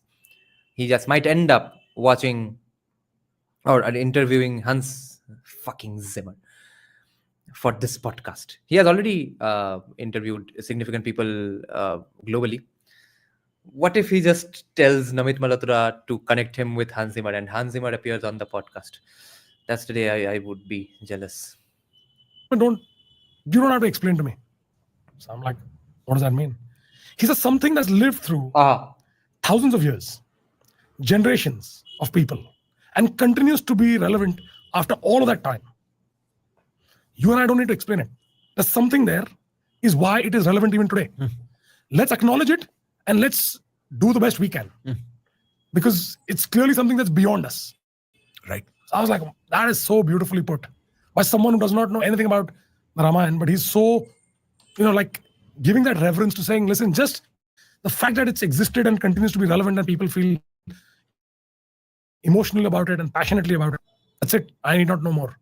There is a cultural value to timelessness that cuts across human boundaries. Any story that survives 4, 5 to 1,000 years, and that story passed down orally or textually, generation from generation, somehow inserts its structure into our DNA. And so I have almost never found in my very... Okay, some of my concerns are now going to come true. So, SRS, thanks for pointing this out. He's saying that Charles Roven is also the producer along with Namit Malhotra. Guess who is Charles Roven? He is known for producing superhero films such as Dark Knight Trilogy, Man of Steel, Batman vs. Superman, Dawn of Justice, and Suicide Squad. So, mysteriously, we are repeatedly going around in circles, finding things that smell like Batman vs. Superman. And American Hustle. Phenomenal film. Did he direct that? Holy shit. No, he produced that. So, pretty legit guy to be producing Ramayana, but I think there are some leftover choir tracks that Hans Zimmer used from Batman vs. Superman. Tiny experience that I've told the story of, say, the Mahabharata, or I've told the story of Hanumanji carrying the mountain back, right? And it has not gotten people wide-eyed, no matter what culture they're from. There is something that is magical about timeless stories. And आनंद किससे क्या मांग रहा है तुम? Movie से धार्मिक morality सिखाएगा western? अरे भाई, इंडियंस को कोई आज तक नहीं सिखा पा रहा है difference between Protestant ethic and धार्मिक morality. It's not going to do that. It's not going to be able to achieve that. It doesn't even want to achieve that. This is just going to be some Protestant ethic and good versus evil that we know of today.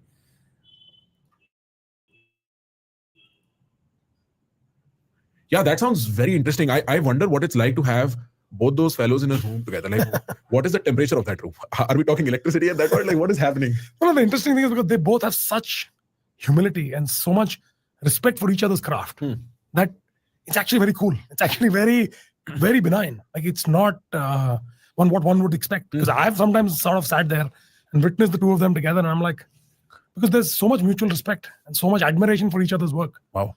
That as artists, it's actually something to learn from. And we're putting their names on the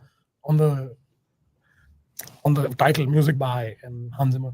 And there's a conversation that erupts that Hans says, no, AR's name should be on the left, I'll be on the right. And AR says, sir, you're part of our culture, you're our guest. We've invited you into this. So our culture says you come first, I'll come second. That's the Indianness I'm talking about. That, I was like, wow.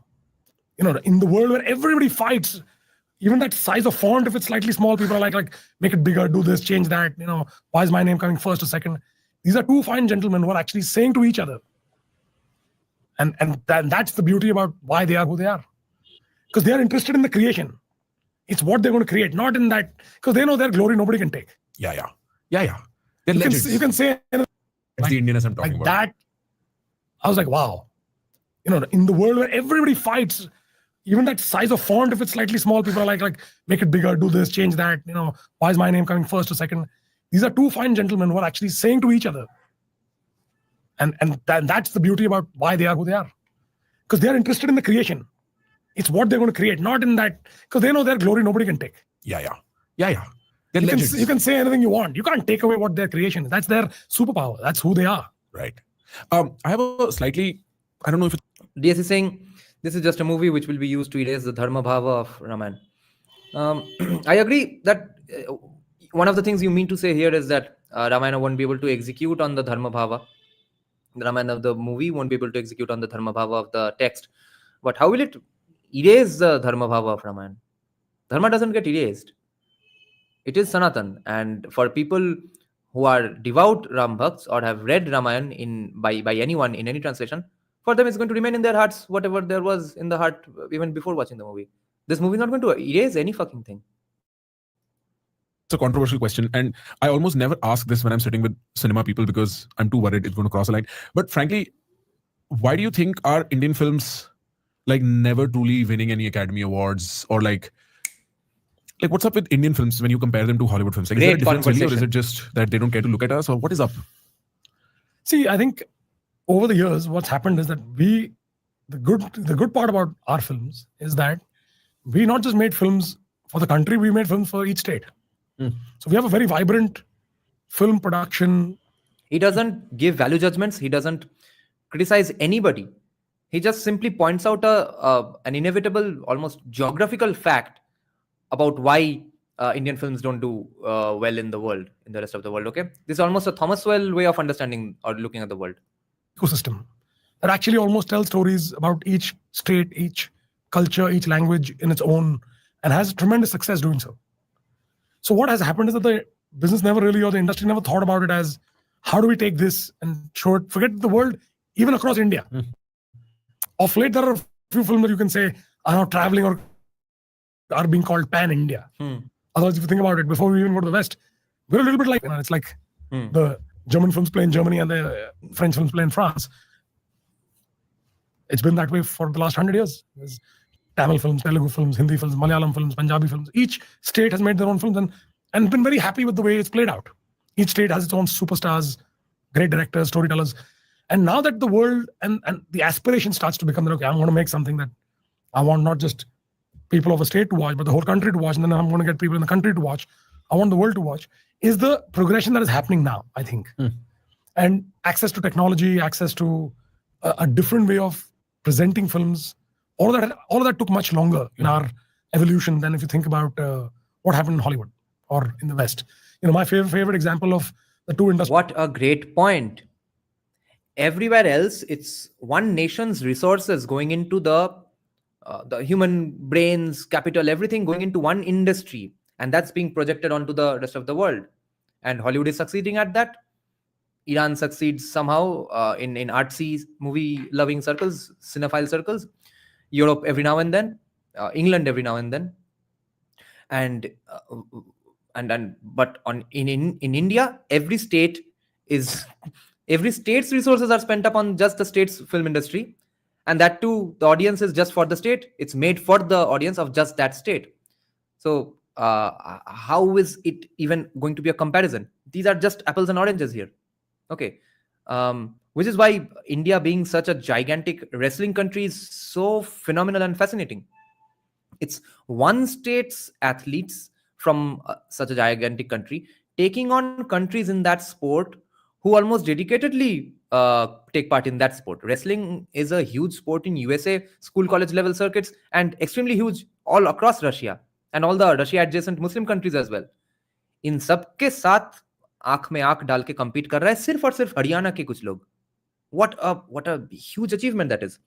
And also so many women from a state which apparently allegedly kills all women. Polymerist is saying, what's with the weird online hatred for Sai Pallavi, calling her ugly and stuff, super weird. Yeah, people are just pissed off with her for saying some commie things, I think. This is not China is going to block this movie because Ravana is shown red. Is that Sholay, the Indian timeless classic, came in 1975 and Star Wars came in 1977. And after Sholay, we went down a certain path of a certain type of films, and they just turned Star Wars into their formula. You'll have to read between the lines, guys. He is diplomatic. He is making some critiques, but not trying to start up unnecessary controversies with these things. He doesn't want to. He doesn't want that kind of attention on the movie. He doesn't want to go bombastic with it. But he's saying certain kind of. They started building up on Star Wars. We started building up on Sholay. So there's a bit of Sholayism in every heroic and commercially successful movie today, versus in USA, it's kind of the Star Wars way of doing movies. Made all types of different types of sci-fi and creatures, and so they just used that as a formula and just went into a whole direction. Whereas we kind of stayed on that track of family dramas, 360-degree entertainers, and turn into the rom-coms and whatever. So our industry sort of, you're always servicing your audience, but even the audiences are saying in the same way back to the filmmakers that give us something different. And when you see some international big films come to India, यही तो कोलकाता और मुंबई के directors को नहीं समझ में आता है. ऑडियंस तो देख रही है सब कुछ, उसको अल्टीमेटली चाहिए होगा नया चीज, और तुम हर चीज 5-10 साल बाद घुसाओगे इंडस्ट्री में तो कैसे होगा? India and gain a lot of success and gain a lot of interest. That's when you sort of filmmakers feel like, hey, maybe our own audiences want something else. So a lot of our production, financing, distribution has been existing in the world of servicing our own core market, because we've had enough people in our own country to showcase our films to. In fact, even now, like I said, the numbers will show you that most Hindi films don't work in the South and vice versa. So we don't even have, we have 1.5 billion people. Where's our box office that shows anything like that? What a great point. All of India isn't even watching the biggest Indian movies. The biggest Indian movies are movies that are watched in more than 2-3 states. That's the definition of the biggest Indian movies. So he is looking to get to a spot where at least all Indians watch it, and then rest of the world too, definitely. So it has to get up to RRR levels. There's a Chinese film called Nisa that just came recently. It crossed $2 billion in China. So it served China, pan-China. Only China. Right. So India still does not have that, because we've got fragmentation in each state. And that has sort of been one of the reasons why that alignment on what is truly Indian and what is truly global has not been answered. My hope is Ramayana becomes that, because I genuinely am trying to make sure that Ramayana is whose story? It belongs to every Indian in the country. I don't think there's a corner of this country where you go to and say, who does Ramayana belong to? What is Ramayana? Everybody knows what it is. So for the first time, I think we've got, not in the characters or the actors, it's actually in the concept itself. That Ramayana itself is firstly for every Indian in India. And then from there, you take it to everybody in the world. I briefly studied film at Columbia, and it's a very interesting film department because you study, at least at the level I was, only on paper. Like, you don't hold a camera. It's a very theoretical study of this, right? And I took a couple of classes in global cinema, hoping that I would encounter something I've already seen, because it was just so obvious. We make 1,000 movies a year or something of that nature, and honestly, there's no shortage of great movies. Like, I've come to really enjoy some of the cinema I watched growing up, and so I thought I'd find something. But in both those classes, I saw Austrian, Iranian, Chinese, Taiwanese, South Korean. I saw Egyptian. I saw some LATAM cinema. Like, I saw a wide variety of it, but I never really saw anything from India. And that planted a question. I was like, it can't really be, because you see the quality also. I'll give you that Iranian cinema it speaks in a very different cadence and language. And so, okay, I can see the difference from general Hollywood, Bollywood type movies. But as far as the technicals of a movie go, as far as the storytelling and the entertainment value of a movie go, and sometimes even the emotional value goes, my sense is it's not like we're qualitatively ages behind. No, that's not the case. I think where that part of your point, my understanding the way it works is, see, Hollywood and the West divide every genre into a certain format. So they think we only make musicals. I see what you mean. Because of song and dance, they're like, oh, you have a murder mystery, but suddenly you break into song and dance. Which is a fair question. You have a drama and suddenly you're like singing songs in the middle of a scene. Like, that's a format of storytelling, which again is unique to us. Right. That we all love, we all enjoy. You know, people in the theaters can get up and start dancing at times, and they get excited by that. And in the West or in other parts of the world, they're like, okay, how did that just happen? These two were just in an argument, and suddenly they break out and they go for a song. And it just, everything leads into a sort of song and a format of storytelling. Right. So that's something that is confusing their sensibility. It's not saying it's right or wrong. It's not good or bad. It's just different. And then if you don't understand the song, if you don't understand the language of the song, you can be taken out of the way very quickly. See, because what happens if character-based stories, and you just remove the songs, you will be watching something, and the grammar of the storytelling, the grammar of the conversation will be, even if you don't understand the words, through expression and performance, you'll be able to understand, okay, this is a happy moment, this is a sad moment, this is a serious moment, this is action, whatever. The moment you have songs, like if you're watching, let's say if I don't know how to speak, different language, and if I'm watching a Hindi film and suddenly you play an Odia song, unless I love the beat of the song, it's not natural for me to love that particular song, because I do not even know what it means at all. And all I'm seeing is a dance routine. No, I get exactly. But if you're watching just a film, if I'm watching an Odia film, you're hooked. It doesn't matter as long as it's an engaging story and I'm following the journey of the character. Language now is nice to have. It's not a need to have. Yeah, no, you're right. I mean, I think a lot of people can relate. We just would forward. Once we could forward. Back in the day when we could not, we'd change channels and the music would come, because it's somewhat of an interruption. But that's not the way you study film. If you're in a film school, Prakar did not mean it that way, that he was talking about doing that fast forwarding of songs in the school, but Namit Malhotra already catches him. He says, no, that's not how you're supposed to do it. You're supposed to appreciate even the songs of the movie if you want to truly understand that movie's genre or the industry. Forward something and watch. Yeah. You're already you're already like in some ways you're disrespecting The syllabus. the syllabus. No, don't tell him that.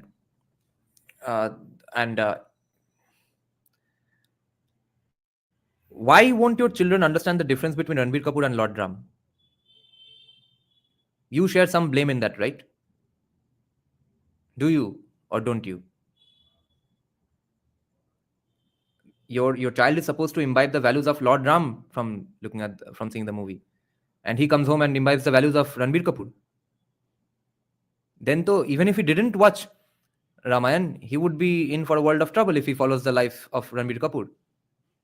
And it's not like he's not going to have some reverence for Ranbir Kapoor if he doesn't watch Ramayana. And the two composers are also beefeaters. All the guys who are doing the VFX, all of them are beefeaters. And all of them are good at their craft, which is why they have been hired. Only the character of Lord Ram must be done by someone who's not just good at acting, but also follows the diet that Lord Ram followed.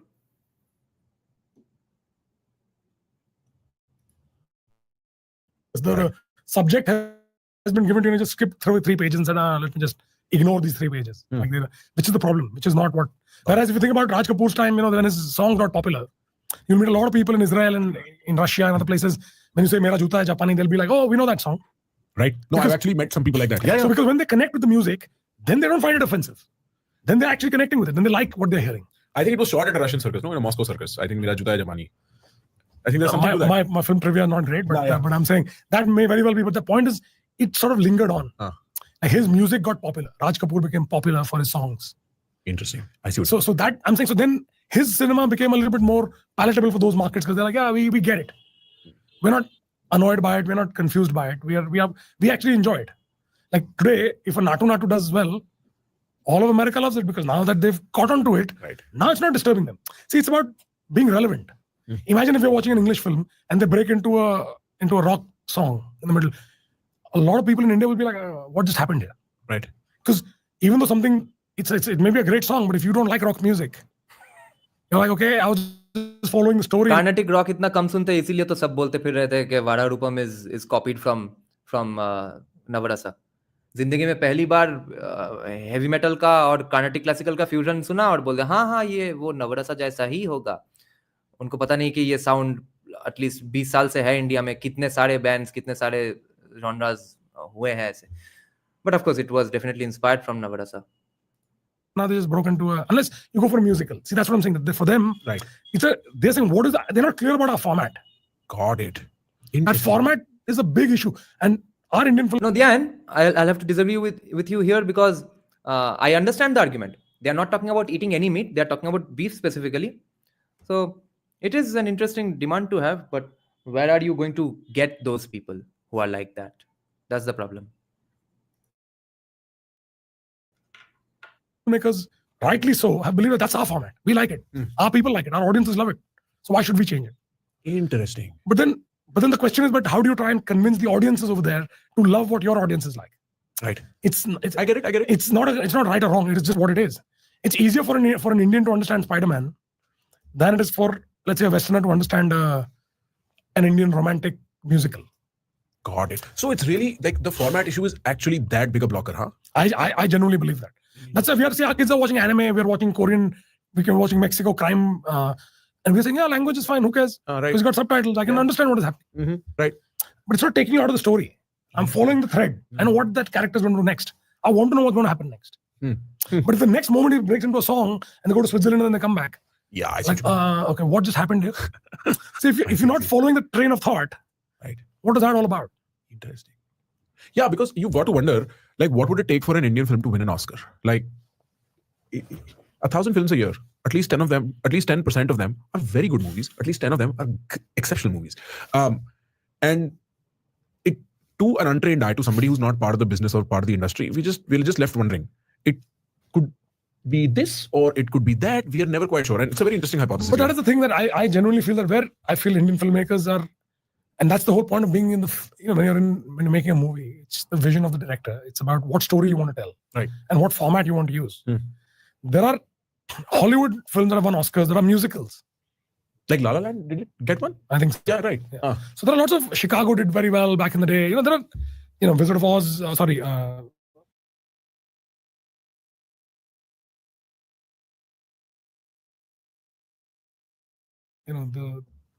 Wicked. Oh, right, sure. Did really well at the Oscars recently. Oh, So my mic it's not was like- muted, lol. So I was saying that how many of you in the live chat hate Hollywood musicals? I can't stand them at all. They don't. But then for them, it's a musical. You're telling the story of the movie through the music. See, even in their mind, if it's a musical, it's not a moment. It's actually telling the story with the singing and dancing. And to be fair to Western audiences, not all Indian music does that, right? Namit Malhotra is being extra polite and saying that, you see, they just don't understand the language. That's why they are not getting the fact that this song is simply furthering the story. These are story beats. No, bro, no. RRR was like that, maybe. That's why everyone liked the songs even. They had no problems with it. Especially Komuram Bhimuram. All of RRR songs helps the story go forward. In most other Indian movies, it's a pause button fucking in the middle of the movie. Okay, let's stop now. Let's just listen to music. Let's just watch people having fun. Let's have some fun yourself. Maybe dance around the theater. Oh, the song is done. Yeah, let's see now who gets murdered. That pause is insanely irritating. You're actually performing the music piece and you're narrating the story. In our format, it's literally an interruption. It's an interruption, right? And that has been the issue in the format. So they're not able to process the format. If you want to go for the Oscars or whatever, they're like, okay, the jury itself is sitting there and is trying to sort of make sense of like, because they feel like, okay, I was just in the middle of that scene. Now what happened? Right. I get that. There is a certain compulsion to Indian formats that is even somewhat annoying to viewers. Like, I mean, it would be the most sincere movie about war, brother. And then there is going to have to be some woman who's waiting for the man. Like, there would have to be this angle of romance where the story culminates, for which you're like, I came for the fighter jets. Right, but there is sort of this compulsion that's come into the tradition, and I don't really care because it's not that big an interruption to me or that big a part of the movie, regardless. No, because we've grown up watching it. Yeah, it's very for us. When there's a film without songs, we're like, Kya ho gaya? Why is there no songs in this film? Like that's one thing that it's what you're used to eating every day, right? And the question is everybody going to eat Indian spicy food, which we all love? The Western palate is not designed for it.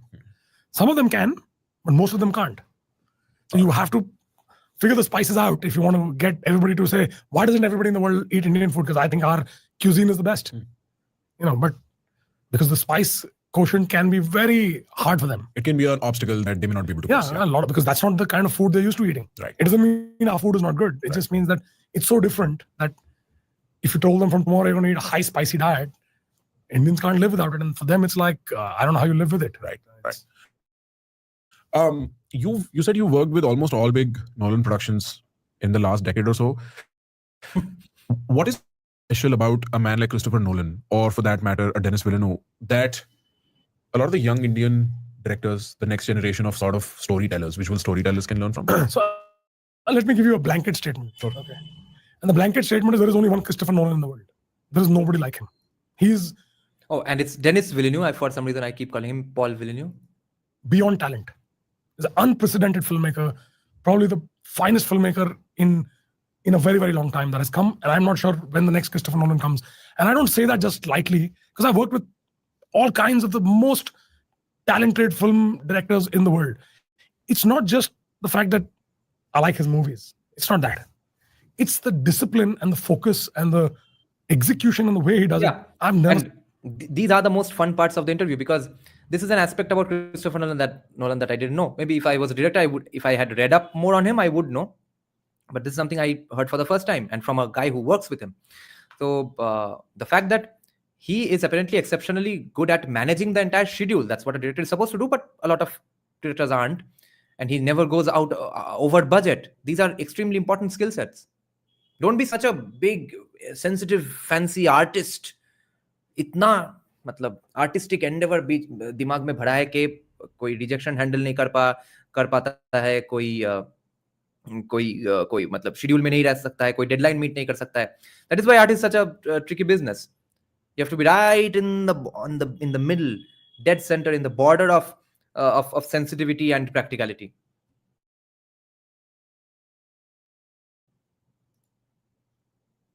Seen a filmmaker in my entire career execute. Right now, over 1,000 films. So in India, in Hollywood, there isn't another Chris Nolan-like director in Hollywood. There isn't one in India. There isn't one anywhere in the world, according to me, at this point, who's so well clear about his craft, the planning, the execution, the detail, everything works like clockwork. It's unbelievable. You have, like, I can talk about that till the end of time. Like, I'm that inspired by the way and his process and his discipline. It's unique. As I say to my company, even though we work a lot with him, I'm like, please don't treat a Chris Nolan film as the rule, as the exception. He's the only one who's going to be planned. He's never going to go over budget. He's going to be delivering on time. The work will be of the finest quality. You'll be paid fairly. Everything is like just perfect. And that, like I said, is an exception even in Hollywood. He's not the rule. He's not the rule. He's not the rule. He's the exception. And that is why it's such a learning opportunity to work with someone like him, to understand how he does what he does. And he does it so consistently. He is a superstar director. I mean, if the name Chris Nolan is associated with a movie, it does not matter what the cast or the plot is. I may not even know it, but there's an automatic curiosity that just starts building in consumers. That is what I'm saying. That is in addition to the fact that he's such a talented, creative person. See, in the world where we operate, there's a lot of talented, creative filmmakers. Right. But there's only one Chris Nolan. What does that mean? It's not like, it's because of the process and the discipline and the planning is, because that goes beyond creativity. Exactly. What he administers on a film is more than just being a hyper creative person. Exactly. Because there's a lot of creative people in the world. Exactly. And they're all really good. But I had forgotten that he mentioned this point. Holy shit! I was simply giving my own original observations, guys. I did not copy from Namit Malhotra. Please believe me. Point is that he's got it's a what's the right word to say? It's like, it's a pleasure to work on his film, because the way you get treated, the way you get, how everything just works. So you're inspired to deliver your best. You're on time. You're not sweating it out. You're not being shouted at. You're not. It's a very. Is he dissing at Michael Bay? Has he worked with Michael Bay and is therefore differentiating Christopher Nolan from Michael Bay? Because Michael Bay is very rude on set and stuff, I've heard. Who's that heroine in Transformers 1? She didn't work with Michael Bay ever after, further after Transformers 1, because he's just so rude. Beautiful way to do what he does. It's and honestly, I'm learning from that. I can't say that I know how he does it. I'd love to be a student when I'd love to be a student to his style of filmmaking. He's that good. I'm sorry if I'm getting a little intrusive. Can you give me an anecdote or something of that nature? I'm trying to understand what these words mean in this context. So, for example, we've done all the visual effects, some pretty big world building projects. Never gone over budget. Never gone over a date. Nice. Come under budget, on time, on spec, and you go and win Oscars. And that's an exception, huh? That never happens. It doesn't happen like that. It doesn't happen like that. Because everybody's struggling against time, not enough money. There's always greater ambition than what your pocket can afford. There's always a compromise somewhere. There's always, when you see his work, like, what compromise? Yeah. I'm sure he must see something that he's not happy with. But to all of us, we just look at his work and man, like, I'm like, when am I going to see his next film? It's like, I'm like with bated breath. I'm waiting to watch it. Yeah, give him a theme and he'll make it real for me. It's too good. Like, even though we've had the privilege of having worked on all his films, I told him recently once, I said, Chris, you're the only filmmaker. I don't want to watch a shot in my own studio that you're working on. I've never seen a single shot of his. Because I'm going to wait. Because I want to see it in the cinema. I want to see it on the big screen the way he has envisioned it with the music. Satvik, एक दुख की बात सुनाता हूं तुम्हें. The people who want to take risks in Bollywood are not being allowed to take risks because of simply the economics and finance mechanics of the industry. Whatever they think is right finances, of course. Because more often than not, you would end up profiting in this situation. In the current scenario, if you took risks in the art world as a producer and funded different kinds of stuff. But my hunch is most people are not that creative and brave in the industry to begin with. Those who are, they are not going to be allowed to do it by the producers or the bunch of producers and financiers. For example, you see Vivek Agnihotri is doing such stellar work since leaving Bollywood. My hunch is, after Ramayana, they will try to do Ramayana-like things. They will not simply become braver now that Ramayana has released or it has made profit. नहीं. RRR हुआ है, फिर भी brave नहीं बने हैं भोसरी वाले. ये रामायण और RRR में जो चीजें दिखाए गए थे, जैसा म्यूजिक था, हाँ, ऑर्केस्ट्रल म्यूजिक का शायद डिमांड बढ़ेगा. चलो, मेरा तो अच्छा ही है. I specialize in that exact genre that the announcement music is in. Maybe I'll get more work. मगर context क्या है? From Namit Malhotra's perspective or from Hans Zimmer's perspective, okay, he has forever done stuff that was brave and bold and courageous and risky. वो bold, courageous, risky Bollywood के लोगों में नहीं होगा. जिन लोगों में है, उन लोगों को करने नहीं दिया जाएगा, वो सब छोड़ दो. With the storytelling, with all of it. I don't want to see a shot that, because we see there's a lot of work that's happening in our studios. So you can say, hey, that looks great. Have a look. Something here, something there. I just stay. I said, don't show me. I don't want to see Chris's work. Don't show it to me. Don't talk to me about it. I don't want to listen. I want to just go like a fan, like a student, and go and watch his film. And just first day, first show, only Chris Nolan for me. I've not done that for any director in the world. Arjun, I would have to differ with you because it's their argument that it's just business, bro. We can't be this creative and stuff. तो देखो, पहली बात, as a frustrated, desperate, struggling artist, I can say that तो लौड़े तुमको इस industry में आने को किसने बोला था? तो जाओ और कुछ करो, मतलब प्लास्टिक के कंटेनर्स बेचो, सिर्फ बिजनेस ही करना है तो वहां पे तो आर्टिस्ट ही नहीं चाहिए. घटिया प्लास्टिक का लोटा और बढ़िया प्लास्टिक का लोटा दोनों ही लोग खरीदेंगे, एक गरीब लोग खरीदेगा, एक अमीर लोग खरीदेगा. My second question to these sorts of people who say that it's just business, that's why we are making hot shit movies, is more serious and actually seeks answers that it's actually profitable for you to make brave new stuff. Okay, you are either making losses or are breaking even. Occasionally you get a Shah Rukh Khan blockbuster, but majorly क्या हो रहा है, तुम्हारा तो शाहरुख खान के blockbuster की वजह से बाकी सब चूतिया फिल्मों के पैसे उठ रहे हैं. वो मत करो. ज्यादा से ज्यादा मूवियों में ही ब्रेवरी दिखाओ, करेज दिखाओ, तो और ज्यादा प्रॉफिट होंगे. तो एक बढ़िया हिट मूवी से 30 भोसरी के मूवी से पैसा नहीं उठाना पड़ेगा. तुम्हारे पास 20-30 बढ़िया मूवी होंगे, कुछ वर्क करेंगे, कुछ कल्ट क्लासिक्स बाद में बन जाएंगे, और एक दो तुम सेफ्टी के लिए बनाओ शाहरुख खान के साथ. वो तो है ही, शाहरुख खान दीपिका को नंगा नाच करवाओ, मगर बाकी जगहों में तुम ब्रेवरी दिखाओ, तुम्हारा बिजनेस बेहतर होगा. So help me understand, if you've done Interstellar, for instance, and I mean you've probably designed the black holes, etc. Like, what goes into coming up with an idea like that? How are you being physically accurate and so on and so forth? No, so that is, again, see, what he does is that he, in order to make it what he calls photoreal, everything has to be symbolize reality. That's the fundamental starting point. Explain, symbolize reality. So yeah, he wants it to be what happens when light goes through the black hole of the worm. Right. Okay. There is no reference of that in the world because there's no such image that exists. So he brings on, very fine Nobel laureate called Kip Thorne, who's got his own gravitational physics. He's got his own formula that he's been writing and developing and thinking about. And then he partners up with the entire R&D team and DNEG, and we work together and compute and calculate what will it do when you apply these formulae and that code. What will happen to that light? What will that image look like? So more than winning the Oscar on Interstellar, one of our greatest achievements on that was that our work was published in scientific white papers, scientific journals as white papers, that for the first time art led science, because we showed them images that were realistic in their rendition. That is his genius, that he's bringing and takes the time and effort and patience to get that right. Nobody does that. How does it matter? Right. But he does it. देखो, ये सब budget का excuse नहीं है, तुम समझ रहे हो? जो बात नमित मल्होत्रा क्रिस्टोफर नोलन के लिए बोल रहा है और बोल रहा है कि वो एक्सेप्शन है, वही मैं भी काइंड ऑफ बोल रहा हूं कि ज्यादातर लोगों को करना ही नहीं है. अरे भाई, मैं तो टियर 1 कंपोजर वगैरह हूं नहीं, मैं टियर 2 टियर 3 कंपोजर हूं. तो मैंने आज तक 90% जो क्लाइंट्स के साथ काम किया है, उन लोगों ने आइदर 1999 के बाद कोई गाना नहीं सुना है, नहीं तो कॉलेज में रहते हुए जो गाना सुना था वो शंकर एंड सन लॉय, विशाल एंड शेखर, सलीम सुलेमान का जो पीक एरा था 2000 to 2009-10, उसके पहले का कोई रन उनको पसंद नहीं है, उसके बाद कुछ सुना नहीं है. डिमांड सारे आते हैं, वो मतलब बोलते हैं हाँ do it to your way, you have freedom, नहीं तो रेफरेंस ट्रैक दे ही देते थे. मगर ultimately I find that okay, they were basically looking for that 2000 to 2008 का एरा का sound.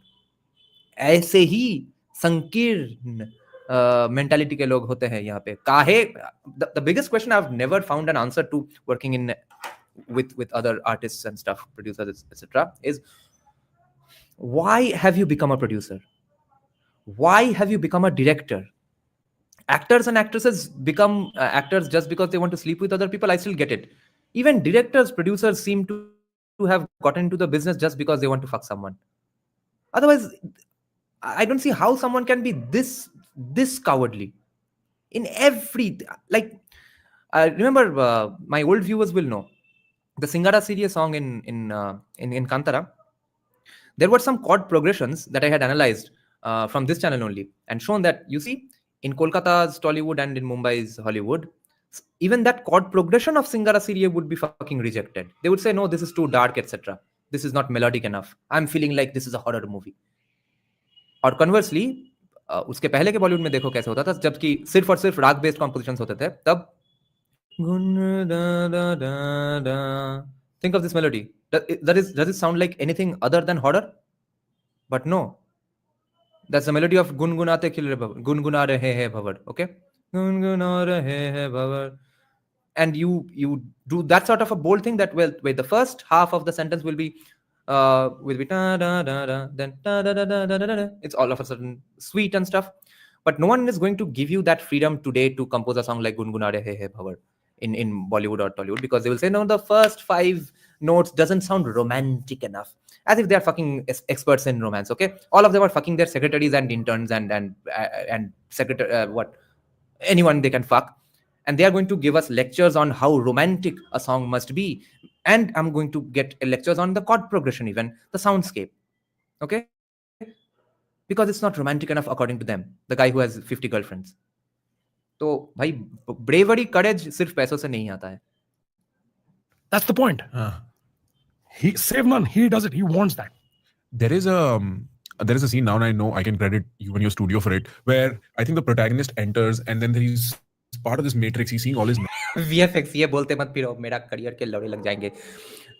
What I meant was, some might do, some definitely do, but with directors, producers, composers, they surprise me when they are not only creative and only bold and courageous.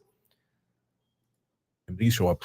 And the interesting part about that is we have crossed the boundary of what we understand as real and what we can physically imagine. Like, you are in a place where no man has ever been, no story has ever come out of there. In fact, light that goes there never comes out. As a matter of fact, light that goes there stops appearing beyond a specific radii, and so it looks like it's a black ball engulfed in light, right? It's such a strange phenomenon that we only understand this in mathematics, and we can observe it using telescopes. The magic or the terror of what is inside it, we have no concept of. And I think that is where art is super interesting, because it helps you visualize, touch, have a texture of what reality is. And for me, as a consumer, as much as I enjoyed the story of Inception a lot more, or Batman's my favorite superhero, so Dark Knight's like that kind of stuff, but Interstellar helped me imagine the world I live in a completely different light. And it blew the doors of my mind open. And so thank you for that. And if you ever meet Chris, tell him we in India say thank you to him, man. He knows that. He loves India, by the way. He's aware of it. The box office numbers are aware. No, he knows that. And he loves India. In fact, I don't know if you know, but he shot Tenet in India. He shot Dark Knight Rises. There's a scene when Batman comes out of the prison. Well, yes. Just for that 2-day shoot, he came to Jaipur and shot. Right. I'm aware of that, yes. So he is... You all know, right? You all know the scene, right? Batman coming out of the well after everyone shouts, faster, faster, faster, faster, faster, faster. What was the words? What were the syllables? Anyway, Dark Knight Rises. India, and whenever we meet, he does talk very fondly about India, and he knows that he's got a big fan base. I'm already leading that charge for him, so he knows that he's got a big fan base behind him. What about Dennis? How's Dennis? So he on the other hand is almost like a very similar but very different and unique, very original artist of a different kind. Like the first Dune came out. Now the director of Dune. I don't know if you know, but Chris Nolan wrote a statement that says is the best use. ये देखो Agarwal supremacy अपने जगह का regionalism push impose कर रहे हैं हमारे ऊपर. देखो उसके स्टेट में एक बार क्रिस्टोफर नोलन क्या चला गया, बैटमैन क्या उभर आया उसके वेल से, उसके पर निकल आए. Practical photography and computer generated images ever done before. That is Chris Nolan's comment for Denis' work on Dune. As I was telling you about how artists over there, how they actually encourage and respect each other. So Denis is that fine level of imaginative artist, director, visionary, to say it in the simplest form, who's able to turn these absolutely, like these worlds and bring them to a place of touch and feel that is so unique, but still feels so real. Like, every image you look at is not real, but Denis' style makes it feel real. Like it takes you there. Chris's images are always real. Right. Like he's creating the most unreal and making it real. But it's not fantastical. Denis' imagination is fantastical. It's the world 9,000 years into the future. Right. Dune, like when you think about the world he's creating. But the way he's crafting those images and those shots and the world he's designing is just picture postcard perfect. Like he just knows how to do that. That blend of that artistic, like it's almost as if he's a painter himself. Like he's painting on that image and he's saying that's what it should look like. And that is a very unique skill set again, because the fear in our business is sometimes if you go off by even one point, the image can break very quickly. Like the Exactly. Magic is the lost. magic is lost because Yes. it looks, that's a cool shot. Right. Right. But it doesn't feel real now. You don't feel like you're part You of don't feel like, you just like, that was a good showreel shot. It's not, you don't feel it. Got You it. just see it. Got it. That's where I think Denis is brilliant. Like he's been able to showcase those stories and those worlds like nobody else. It's beautiful. Did you also work on Ex Machina? Yes. Right.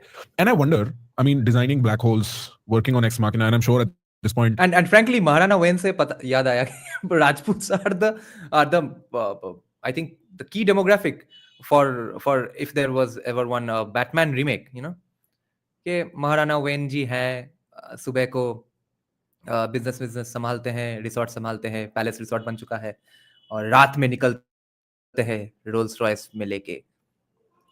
there's a large part of what you do that involves artificial intelligence. The history of your work involves computer generated images and so on.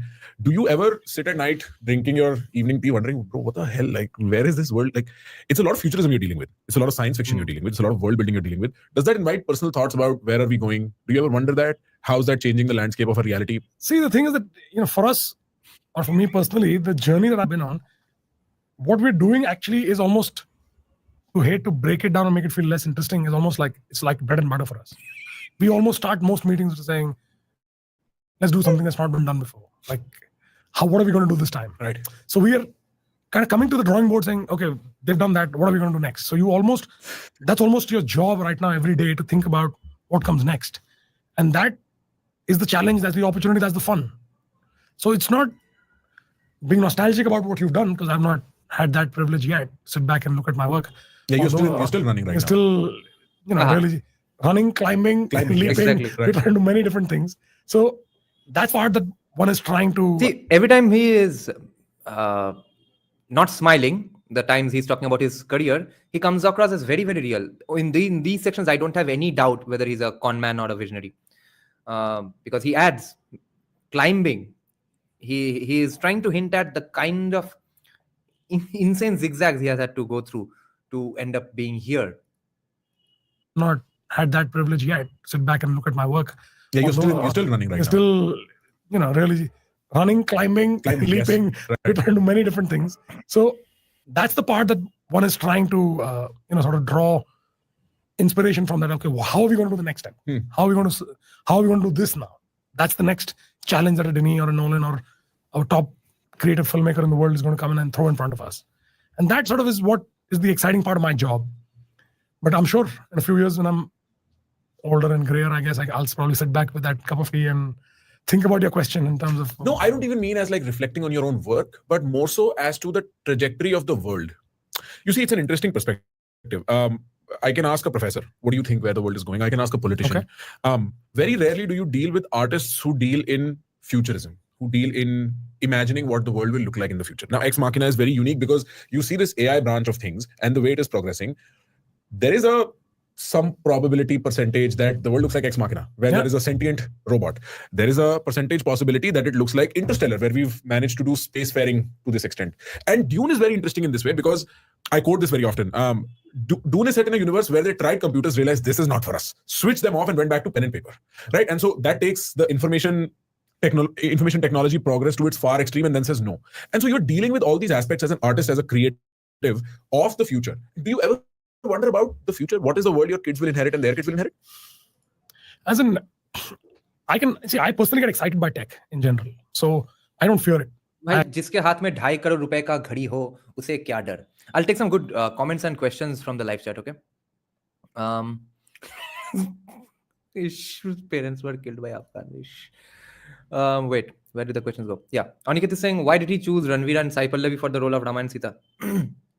Sai Pallavi, I don't know why really. Maybe because some from south, some from north, etc. वैसा करना है. But Ranveer, तो see, you have to take a popular actor, and Bollywood में सबसे ज़्यादा popular actor मिलते भी हैं. और see, no matter who directs Ramayana today in the country, even if I directed, the first visual in my mind would be that of a fair-skinned, pretty lean, petite sort of a guy. And that's only Ranveer Kapoor, pretty much. Off the top of your head, who comes to your mind? And you might say, no, Lord Ram actually didn't look like that. But first and foremost तुम्हारे दिमाग में वही आएगा जो तुम calendar वगैरह में हर दुकान में पिक्चर देखते हो. वहां पे तो हाँ ब्लू हो सकता है, but it's not dark skin really. So it has to be a fair skin lean guy. That's Ranbir Kapoor, a fair-skinned lean guy who's famous. Now, ideally, my hope would have been that why can't you just take the RRR hero, Ram Charan? That's Ram Charan, right? Yeah. There are so many dramas in RRR. Character drama, real life mein Rama. So that's Ram Charan. Yeah. I cannot move on from Ram Charan's look in RRR, dressed up as kind of Lord Ram. So I think he would have charged enough money to make this movie twice. That's why they could not take him. That's why Ranbir Kapoor. Sai Pallavi, I don't know why. Actually, generally embrace it, having grown. Yeah. And Shayok was saying, really, 500 mil, do you believe it? It's not a PR star. 500 million for 2 films is a very doable budget if it's a Hollywood production. And especially, it might be counting the promotional budget, because till now they said 100 million for part 1. तो अभी 100 million अगर part 1 में है, बाकी 400 करोड़ तो second film में नहीं जा रहा है. तो this is 100 million, तो मूवी बनेगा 100, 110, 20 में. बाकी फिल्म प्रमोशन में तो और 100-200 मिलियन डालना ही है, वो मिला के शायद. That cross section of when analog went to digital, I always say to my kids that Same journey my we generation musicians have faced, just being born in the phase where analog is kind of becoming obsolete, but it's still good. We want to do analog, but all of a sudden you have great digital products in front of you as well. probably the last one that saw everything that was in analog and then saw the digital sort of happen right there. Right. And all of those transitions we did with a lot of enthusiasm. Okay, this is going to make it better. It's going to make it more seamless. It's going to make it.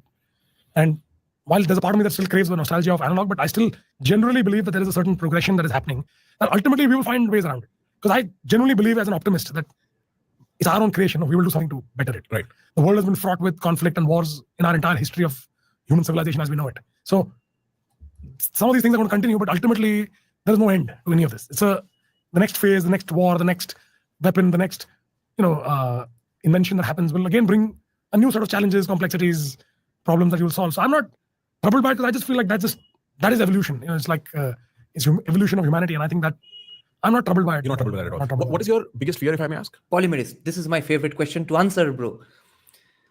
Why does Srijit Mukherjee make a beautiful Hindi adaptation of Sherlock Holmes when he's working in the Hindi OTT sector and makes hot shit after hot shit in Bengali?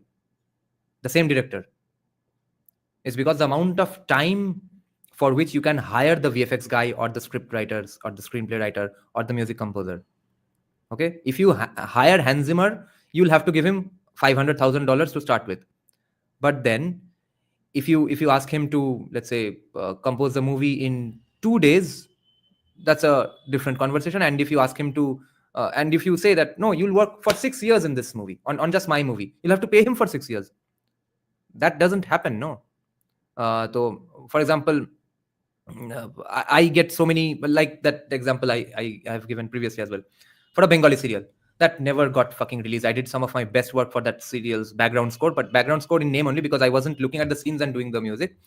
मुझे बोला गया था 10 pieces चाहिए, 2.5 minutes each, per day 2 to 3 pieces. The reference track, reference soundscape is Bahubali. Budget is 500 rupees for a song. Now, I negotiated that up to 700 rupees and then made 10 pieces in 5 days. Okay, it has to be Bahubali-like and a bit of Devdas, but epic orchestral like Hans Zimmer. Now, this guy told me to do it in 1 day. But imagine he was a little more lenient and told me that no, you take a week to do that. अब मैं 700 रुपए का काम 7 दिन बैठ के कैसे करूं? There goes the problem. The amount is such for the scriptwriter or the composer or for the VFX guy, right, that you can't work for it for as long as you want. Time वो देगा कि नहीं देगा वो बात में है. India में तो ऐसे पैसे मिल रहे हैं कि उसके ऊपर ज्यादा टाइम तुम चाहोगे भी तो नहीं कर पाओगे. खाओगे क्या? That's the problem. See, fears we all have many. I Put you on the spot. You're thinking. Yeah, because the fear is of. Shubhajit is saying it's a dumb argument. You are taking the age issue into question. I'm not bothered about age.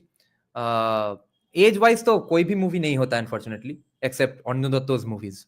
But look wise, Ramcharan would have been light years ahead of Ranbir Kapoor. The fear of not knowing what to do, to me, is a big fear. Explain. That if you get to a place in your life where you feel like, I don't know what to do next, I'm lost. Like right now when I'm doing something, if I'm making the Ramayana, I'm building my company, I'm going to the West, I'm trying to take on these challenges, I'm trying to fulfill it, I'm trying to do something for my kids or my family. I have purpose, I have direction, while there may be challenges in achieving that, there may be complexities in doing or succeeding on that. That is all par for course, because I know where I want to go. And I know what I'm doing is not necessarily easy or done before, whatever, but I know what I want to do. The fear for me is you wake up one fine day and you're like, you're just irrelevant. You just are clueless about what you want to do next. And that withering away, just, like being irrelevant, withering away is probably my greatest fear. Interesting. Thank you for being honest. I appreciate that. What is it like in view of something like that? Because, you speak of relevance big. In view of that, what is it like winning an Academy Award? Because that's somewhat kind of the antidote to irrelevance, right? Like you're part of history in some way. It's probably the biggest award you can get in cinema. Again, I don't want to be a downer. It's like I spoke to you about money, and I'll say the same thing about an Academy Award. And I'm not saying it because I earned money or we won a lot of Academy Awards. But the thing is that these are all validations of your effort. Right. The year that we got the award for Dune, we also worked on James Bond. For the first time in 40 years, James Bond was nominated for an Academy Award. We were nominated for that as well. This is Spectre. Yeah. Okay. No, I think No Time to Die. Oh, No Time to Die. Okay.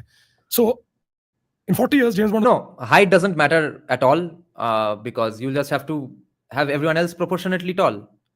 क्योंकि actor 5'8" है कि 6'2" है, वो तो cameraman के ऊपर depend करता है. डीओपी जैसा दिखाना चाहेगा दिखा देगा. रामचरण अगर 4 feet होता तब भी 6'2" ही लगता अगर कैमरामैन चाहे तो. Nominated for an Academy Award and we made that happen. We were the lead company that did that. So to me, was No Time to Die and Dune and 3 others who were there, and the coin toss could have been won by anybody. All the people that did those jobs were pretty at the edge, at the top end of their game. What a great story. Had we not got the Oscar, did that make us any less relevant? So I don't want to ever look at myself in the measure of an award or money, because that to me is every year there's an Oscar award. Right. Every year there is somebody who becomes the richest person in the world. Right. What's the point? Like to me, it's great that you're playing at the top end of the game. You're striving for excellence. You're doing your best. That is critical. But if Ramayana is a good movie, and if it is successful, if it's good and it's successful all over the world, then we'll have to see Namit Malhotra and especially this interview in a whole different light, and we'll be sure of all his vision and his plannings, etc. The person inside his heart. Then we will be surely in the presence of a truly brilliant mind, I think. If I just measured my life on, if I didn't win any Oscars, would I have been a lesser person today? Maybe in your eyes, maybe in the world's eyes, not in my eyes. Because I'm still the same kid in a garage with an Apple computer, building his journey and trying to do what he can. Right. I'm still aspirational. I'm still making Ramayana with the same aspiration I started my company at 18. So that I do feel from his enthusiasm. I feel a childlike enthusiasm, and that's what I mostly want to see from artists. If you are not even a little bit childlike, they're such boring personalities. I'm only driven by my aspiration. What am I going to do next? Now, we make the biggest in the world. Thank you so much. And if it's not, I still tried. There's nothing I can do beyond that. So perfect beauty, but now we can't go down the full rabbit hole of realisticness. After all, it's based on a particular text. It's not based on biological records or archaeological records. But still, how would Lord Ram shave in the forest for 14 years? Or why would he? How is that a preference for him, really? In my head, what is most important is what am I doing? And if I'm doing the best I can, and I'm pushing myself to the edge, and I'm trying to live by that ideal, now whether I make a lot of money, less money, get the award, don't get the award. Yeah, VXT. He has been clear about that from the beginning. Okay, I guess you saw the entire interview, right? So yeah, he comes from a family of directors and cinematographers. Both his father and grandfather were in film production only. Can't control it. Why do I care? Interesting. It's very important, you saying that as what I'm hearing is I don't define my measure of success with the awards and the money I make, and in some sense it can only come from somebody who's had it, because if somebody who's not had it says it, people will not believe it, and probably they themselves will not believe it. But it's very important the way you phrase this, as artists should be inspired by what is pure and spiritual about their art, and not so much about the awards and the recognition. So I'll make one more disclosure, because as a kid, when my grandfather won a lot of awards, okay, and he was one of the most celebrated cinematographers of his time. As a kid, I used to see a lot of awards in our living room, from the National Award to all the classics that he shot back in the day. And I was a kid in school, mediocre in class, pretty chubby. So wasn't necessarily the best at sports. So I was not winning awards or medals or any of that. I was very aspirational to win a lot of awards. Now, that was something that I felt, that recognition and walk down the red carpet. when you get the clapping and you get everybody's celebration. It's a great moment. I'm not denying that. But it's not because we got a lot of them. Because I've had more award wins than, while the Oscars are now the front and center of it. But for 20 years before that, our company won awards in India on every major award we won multiple times, constantly. So you realize that we're doing good work. That's why we're getting the awards. And when you win the awards, you realize the joy is in doing great work. Yeah. The piece of metal actually fades very quickly. Aha. So I'm not trying to... बाप रे, क्या कवि भाई, सब vision creativity सब north Indians और south Indians कर रहे हैं, बंगाली चुतिया, ओह फक, ये सब तो बंगाली मुंह से सुनना था हमें. विजन, बोल्डनेस, करेज, क्रिएटिविटी, लड़े सब ले गए non Bengalis. Bring down the value of the award, because that's what drives on every major award we won multiple times, constantly. So you realize that we're doing good work. That's why we're getting the awards. And when you win the awards, you realize the joy is in doing great work. Yeah. The piece of metal actually fades very quickly. Right. So I'm not trying to bring down the value of the award, because that's what drives a lot of us. Right. It drove me also at a certain point. But now what I've realized is that driving excellence and maintaining it, because what you don't want is the award to make you arrogant. Right. Oh, we've got so many Oscars, we are the best. And then you relax. You're not the best. Right. That's wrong. Did you do your best this time? Each time, are you the best? Just because I won the Cricket World Cup 1 year doesn't mean we're the best cricket team in the world. Because the next match itself, we lost. So, that is the reality of where we all sit in our own life, in the real world. That award is great for that moment, that day, that project. It came together. Yeah, we did great work. And thank God we won the award. But the challenge is not that. The challenge is how do you keep driving a line of excellence? Because that is hard for anybody. It's hard for the best in the world to keep doing their best work every day. Yeah. That level of performance pressure is huge. So to me, what I want to tell people or my kids or the next generation is, you got to enjoy not having to deliver the best, but being the best. You have to enjoy that journey. You have to enjoy. That is, because then if it becomes fun, it's not even a job anymore. That's why people say you got to love what you do, because the moment you're good at it, that failure will be staring at you every day on your face, and you're going to have to deal with it and come out smiling and winning. Yeah. One of the most important traits. These things show. I don't think he read these in self-help books. Does he read self-help book? He might listen to a self-help audiobook once in a while, although not at this stage, maybe, who knows. But the things he just said, this is what shows you that he actually has done stuff. He has actually gone through the hoops, bro. This gives me hopes for the film, really. Entrepreneur's life. By the way, since about 73 people are watching, let me just remind people of what's in the description box. Consider contributing to my Kaal Bhairav Ashtakam music video project. It's on vigilance. A very specific societal evil will be tackled by a bunch of Bhairava sadhakas and sadhikas with the help of ancient Bengali martial arts when they take matters into their own hands. That's the rough storyline. But more importantly, there's another thing I want to mention. Probably tonight, or if not tomorrow at the 7:30 p.m. Window, we will be doing a live discussion and reaction of a famous documentary on Satyajit Ray, but only on Satyajit Ray's way of doing music, his interests, etc. Okay, and it's completely in English, so it will be for all my audiences. But I would beg all non-Bengalis, especially, to see that documentary with me. I have seen that hundreds of times, but this is the first time that documentary has been uploaded on YouTube by a random guy in its entirety. Up until this point, there were only sections and footages of that documentary, clips of that documentary in India, okay, in YouTube. I'll have to pin it right now. But now the documentary, it's been about 2 weeks. It's been uploaded on YouTube. The reason I want non-Bengalis to see this documentary with me, bro, is because you'll realize what Bengal truly had and what it has lost. Okay, you won't believe unless you watch that documentary. You'll have heard of Satyajit Ray. You'll have not watched Pather Pachali, all of you, obviously. Even if you have, that movie is great, maybe. But you know that Satyajit Ray is someone you must respect in your heart, right? Today or tomorrow, if you watch the documentary with me, you will know why that man must be respected. You will fathom his caliber, okay? Have a great attitude regardless of circumstance. Something I heard from somebody. So you just have to smile at the risk of failure, even at the possibility of it or the manifestation of it, and you've got to keep going. You've got to keep finding a way for your internal self to find you better the next day and the next day. What are you looking forward to now that filming is done for part 1? No, the real job starts now. To be honest, it's getting this nice, this absolute opportunity that I have in really bringing our greatest story, our greatest culture to the world. You got to really bring it to that level of finish and bring it to its core, which is to me the biggest part of the job. And then making sure that we can find distribution and marketing and a way to present it to the world, which has again never been done before. So there's those two aspects of actually now making it and then finding a way to make sure the world can see it. Are the two biggest or the most critical steps in this entire journey. But that's again what gets me excited, because I'm like, that's one of it sits in the company that I own, and the other is the path of discovery and breaking new ground, because there is no international film that's ever been shown at this global scale to the world at the same time. It's never happened in 100 years. So that's where I believe that that's the next big challenge, to make sure that we can not just find the audience, but also find a way to show it to the audience. That should be worldwide language. Many languages. So I have to try and make that happen, which I again feel it's a very good challenge to have. Cautiously optimistic. Like I said, see, I say to everybody. He is also cautiously optimistic. We are also cautiously optimistic about his film. Feel trying to win. Yeah, right. Uh-huh. As opposed to sitting. Let's die on the battlefield now. What's the big deal? Oh. Go down fighting. Kya baat. Raw action solves all problems. Don't cripple yourself with fear, excitement, positive thoughts, negative thoughts, or fear of or simply doubts. Okay, raw fucking action is the way to go forever in every situation. Just do something. Don't sit around in negative thoughts or even positive thoughts. Don't be crippled by anything. Just don't get crippled.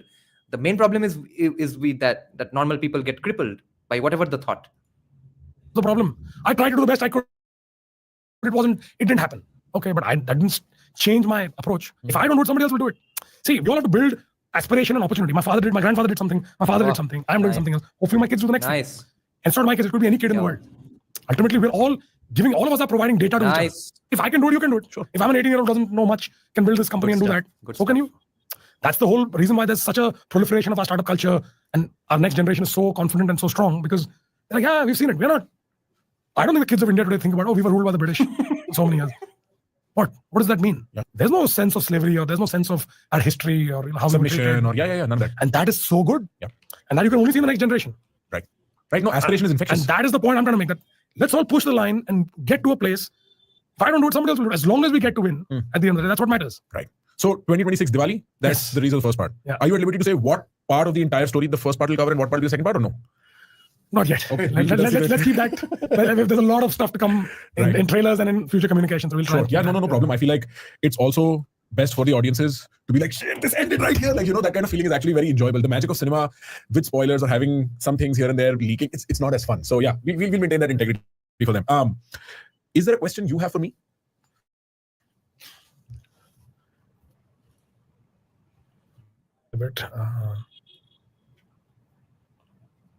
So I really enjoy your curiosity, the way you ask questions, the way you engage, and the kind of interest you show. So what is it that you're trying to, like when you talk, because you have an audience, you have a lot of people who are watching what you do. So what is it that you feel you want to deliver as the most vital message to your audience? Like what's that thing for you that you believe is really that makes a particular podcast tick or not?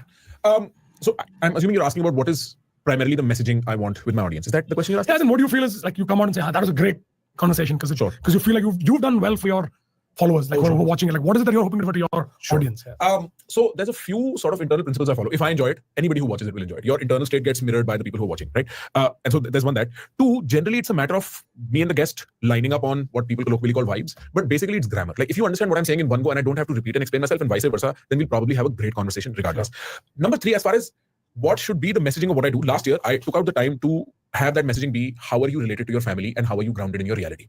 And I defined it by asking questions, some of which I asked you, some of which I did not. For instance, I generally ask people what their relationship with their father is like, particularly men, because it's generally a strained relationship historically. And I'll ask them what their biggest fear or what their definition of success is. You've given me your idea of success, so I asked you only the latter half. And what that does, only those two polls, is helps the million people who'll watch this look at somebody who's done brilliant work like yourself and be like, wait, his fears and his definition of success is a variation of my fear and my definition. It's not that different. And so not only does it help the guest say, this is who I am, I didn't think of this before, the audience is like, wow, I can be that guy.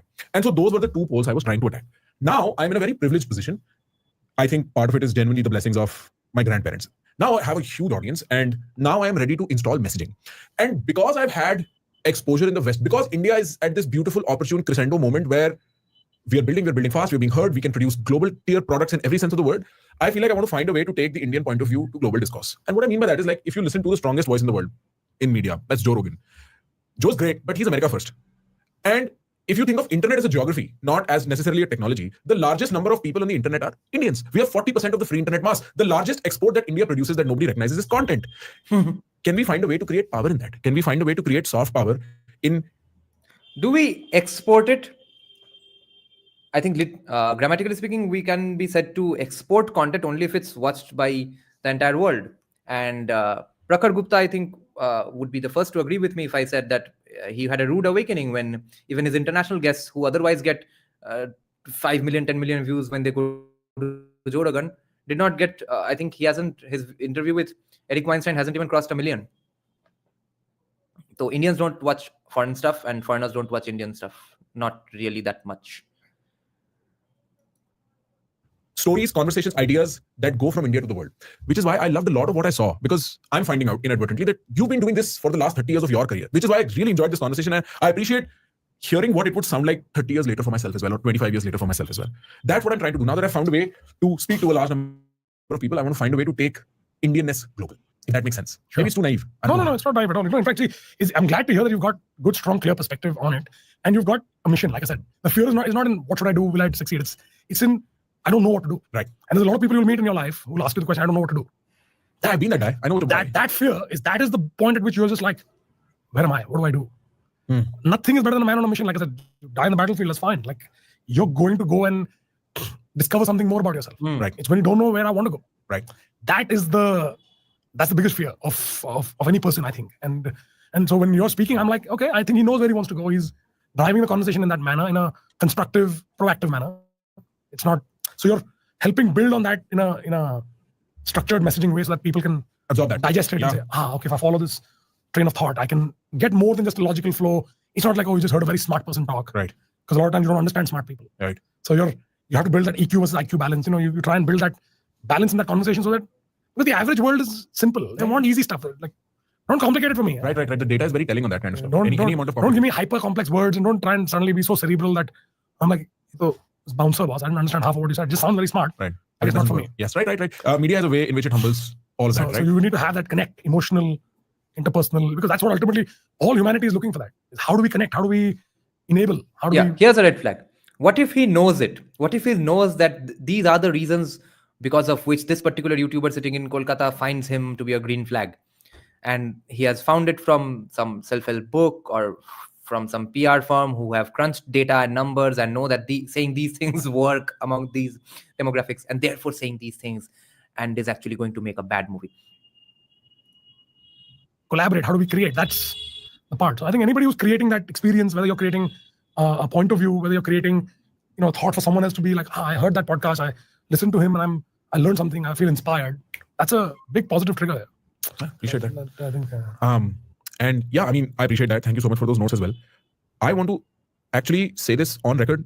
Congratulations on your ambition, congratulations on your achievements, and congratulations on the project you're setting out to do.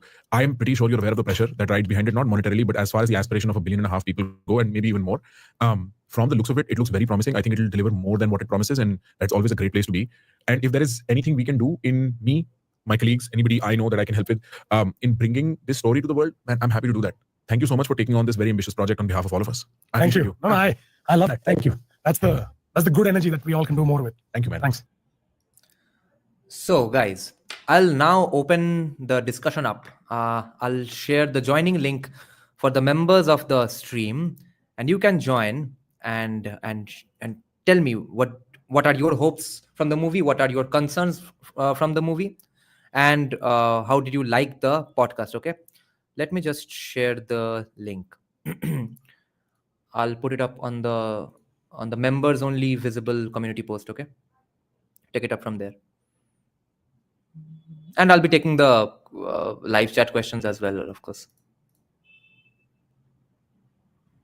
Come one, come all.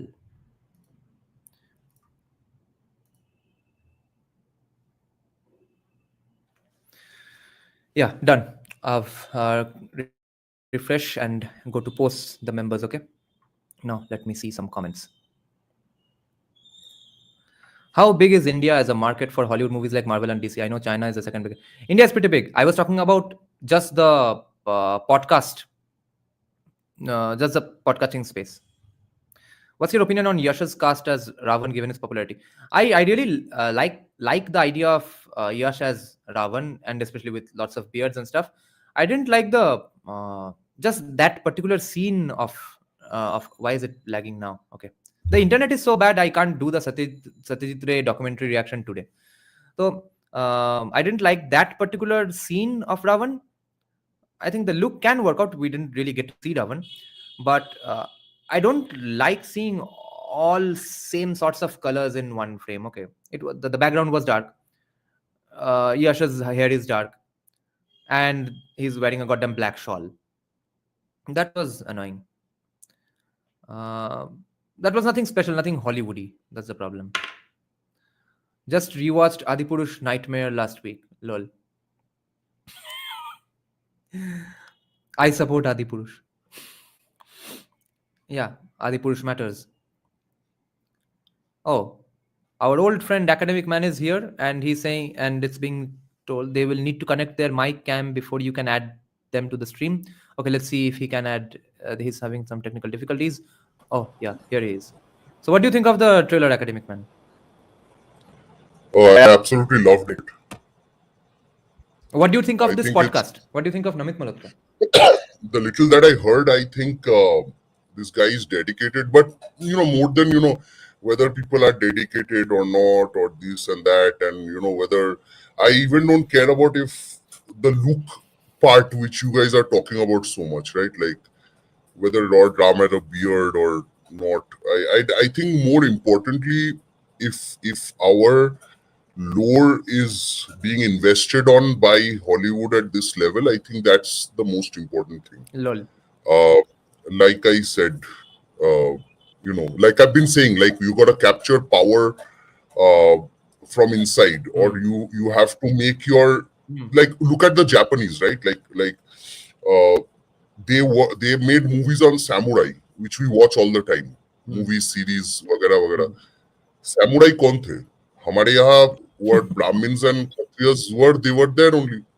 They were not very different. We have like series on European lords, like Oh, your internet is acting up, or it might be my internet that's acting up, and therefore I can't hear you. Audience members, let me know. Can you all hear Academic Man without any interruption, or is it just my internet that's screwing up? Yeah, go ahead. Yeah. So if you look at series like Downton Abbey and Gilded Age and all, which I tell you to watch a lot, these are mainly celebration of power in Europe. Like these are feudal lords, and they had very different lives from us, right? Like they would wear 10 dresses in a day and stuff like that. The same as our feudal lord. We weren't very we weren't very fundamentally different in these respects, right?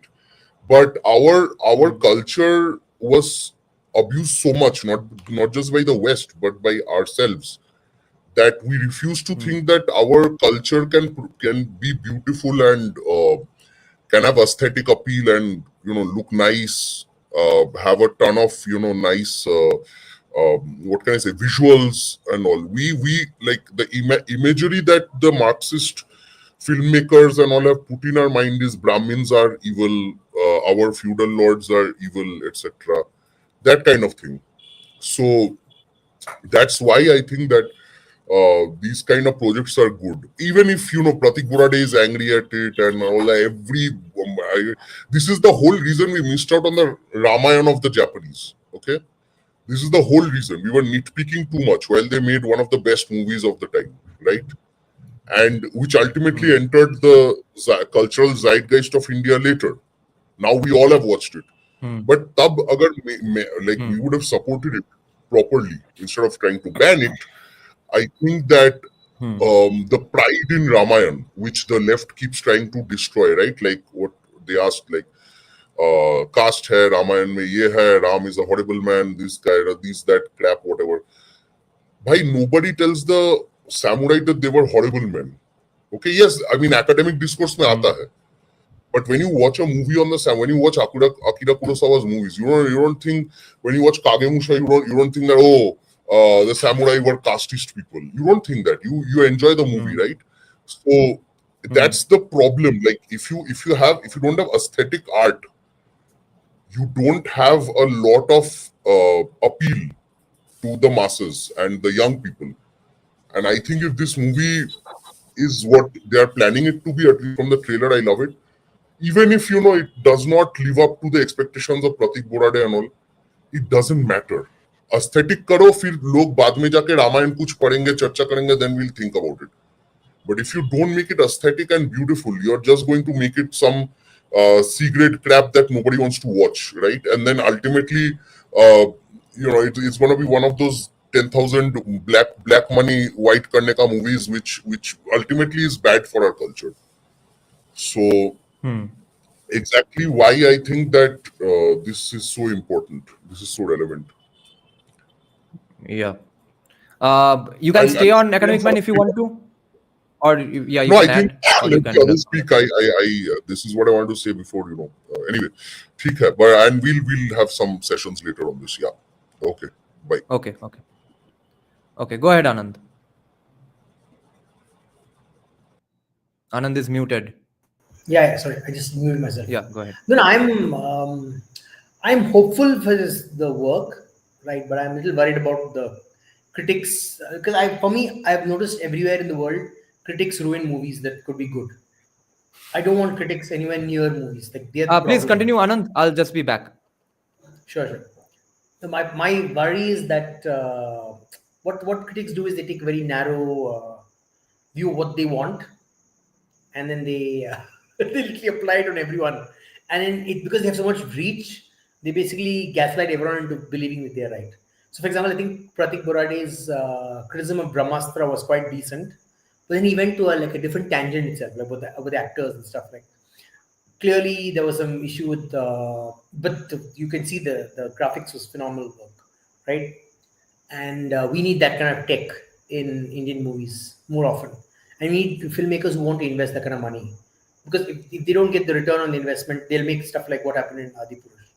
Basically, just make everything CGI. Don't take any effort into crafting your scene, right? Just they didn't literally. There are beautiful vistas in India, and this guy didn't even bother going and filming there. He made everything CGI. I'm like, what the hell is wrong with They basically copied from the other files of the Planet of the Apes, basically. The files were copied, literally.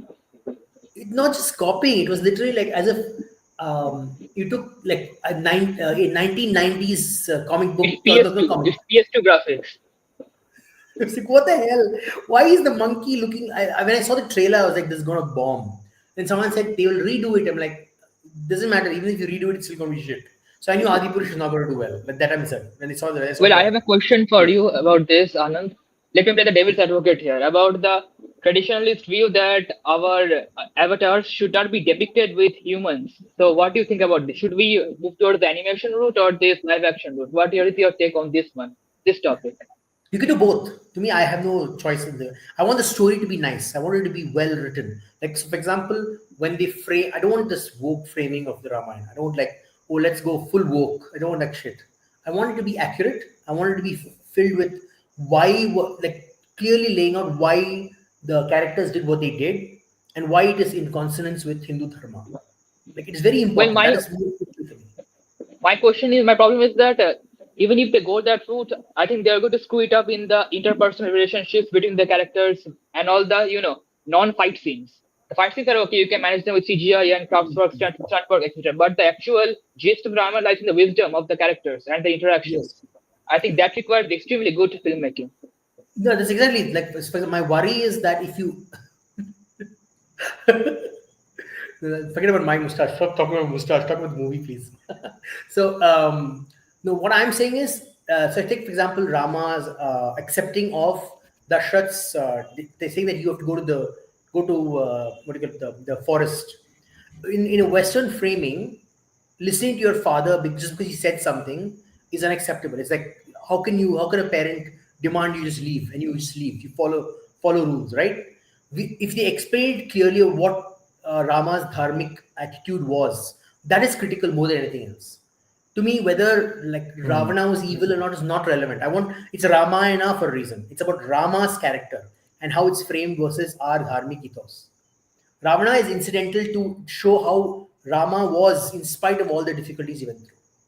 That is to me what really the Ramayana is about. It's not about Ravana. Yeah. Anand, it's a great Yeah, that's point that why, you mentioned, and the exact situation where such a conversation can take place, where Ram is probably justifying why he in fact listens to his father and leaves. Yes. That requires stellar dialogue writing. Exactly. I don't think we have that in Bollywood. Like I'll tell you That's another, where like the for movie example, Kaikeyi, right? just takes Kaikeyi, out of the zone of the movie. like no, just we think did about in it. in the anime. Anime we did the dialogue writing. It was very good in the anime. Why can't we make it better this Yeah, time? We that can make was better because for that 30 was, years yes. back. No, 30 years back, वैसे writers थे. No, I think that writers even today. Vachan Nahar. The problem is whether Bollywood allow them into the door. My problem is not with whether the writers exist. The writers definitely exist. The problem is whether Yeah, the exist. Yeah, gatekeepers, the of course. producers in Bollywood let them into the Yeah. door. And that's why if you notice Rajmouli, he's allowed people who are not in that the traditional writing, where they like people who write more different kind of dialogues come in. That's why it sounds so much better. Like I'll give you another example. Like there's another moral framing, right? Your mother's so your mother's fellow like wife, basically multiple wives, polygamous king, right? Stepmother, basically. Yeah, your stepmother is basically demanding your father send you to Vanvas, and still you have love for your stepmother, which is a very unique concept in Rama's character. Which how will you put forward that idea? The actor must be able to do it. And my worry with Ranbir Kapoor is that he's very flat. You watch Brahmastra, right? It's very matter of fact, poppy dialogue, like how he reacts with Alia. It's like standard Bollywood movie shit. But need No, I think gravitas. Animal changed that. I guess Animal was very good. I liked it. At least acting. I'm part. not watched Animal yet, so I don't know. But Animal is that pretty needs good, to- and it does show many shades of acting. Okay. But check out Neon's question here. I think it's a legit question. I haven't watched anything by Yash other than KGF 1. What kind of an actor is he? I'm worried that it's going to be one-dimensional. It's going to be that typical.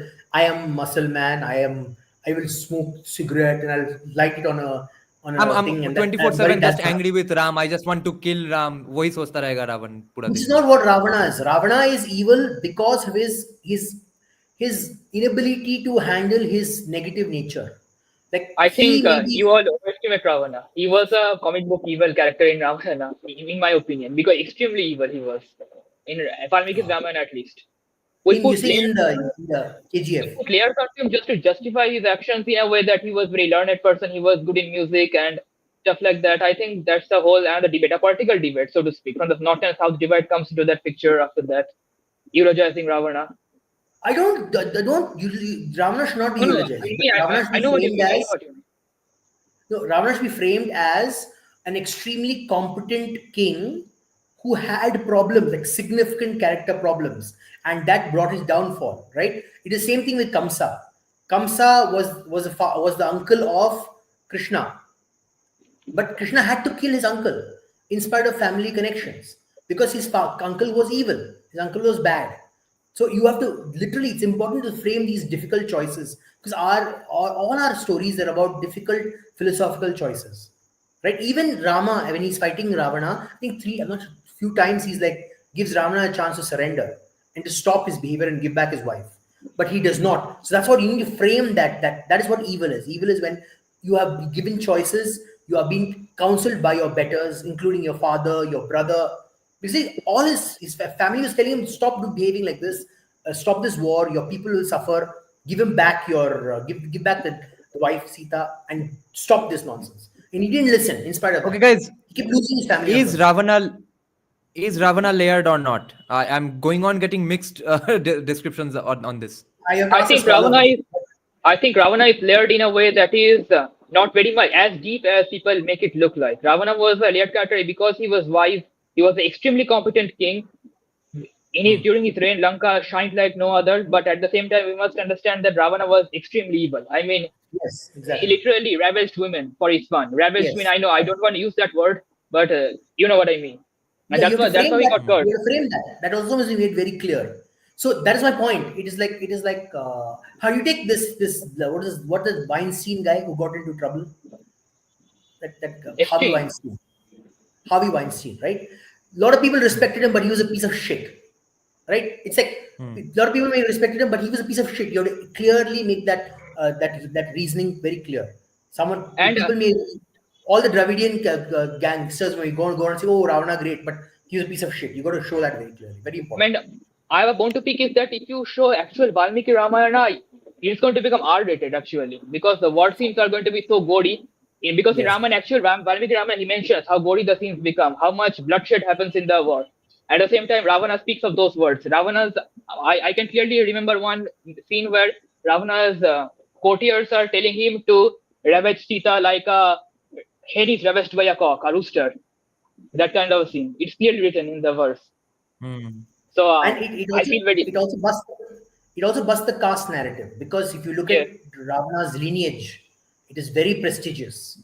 But in spite of having prestigious lineage, having a varna that people go around giving tom-tomming as great, you can, with your actions cause horrible consequences. And it's a very good message for our current generation that just because you're of a particular community doesn't mean you can go around being evil. You start to behave dharmically in your country. Yes, Very Ravana's important. father was a great sage. Vishnu was a great sage.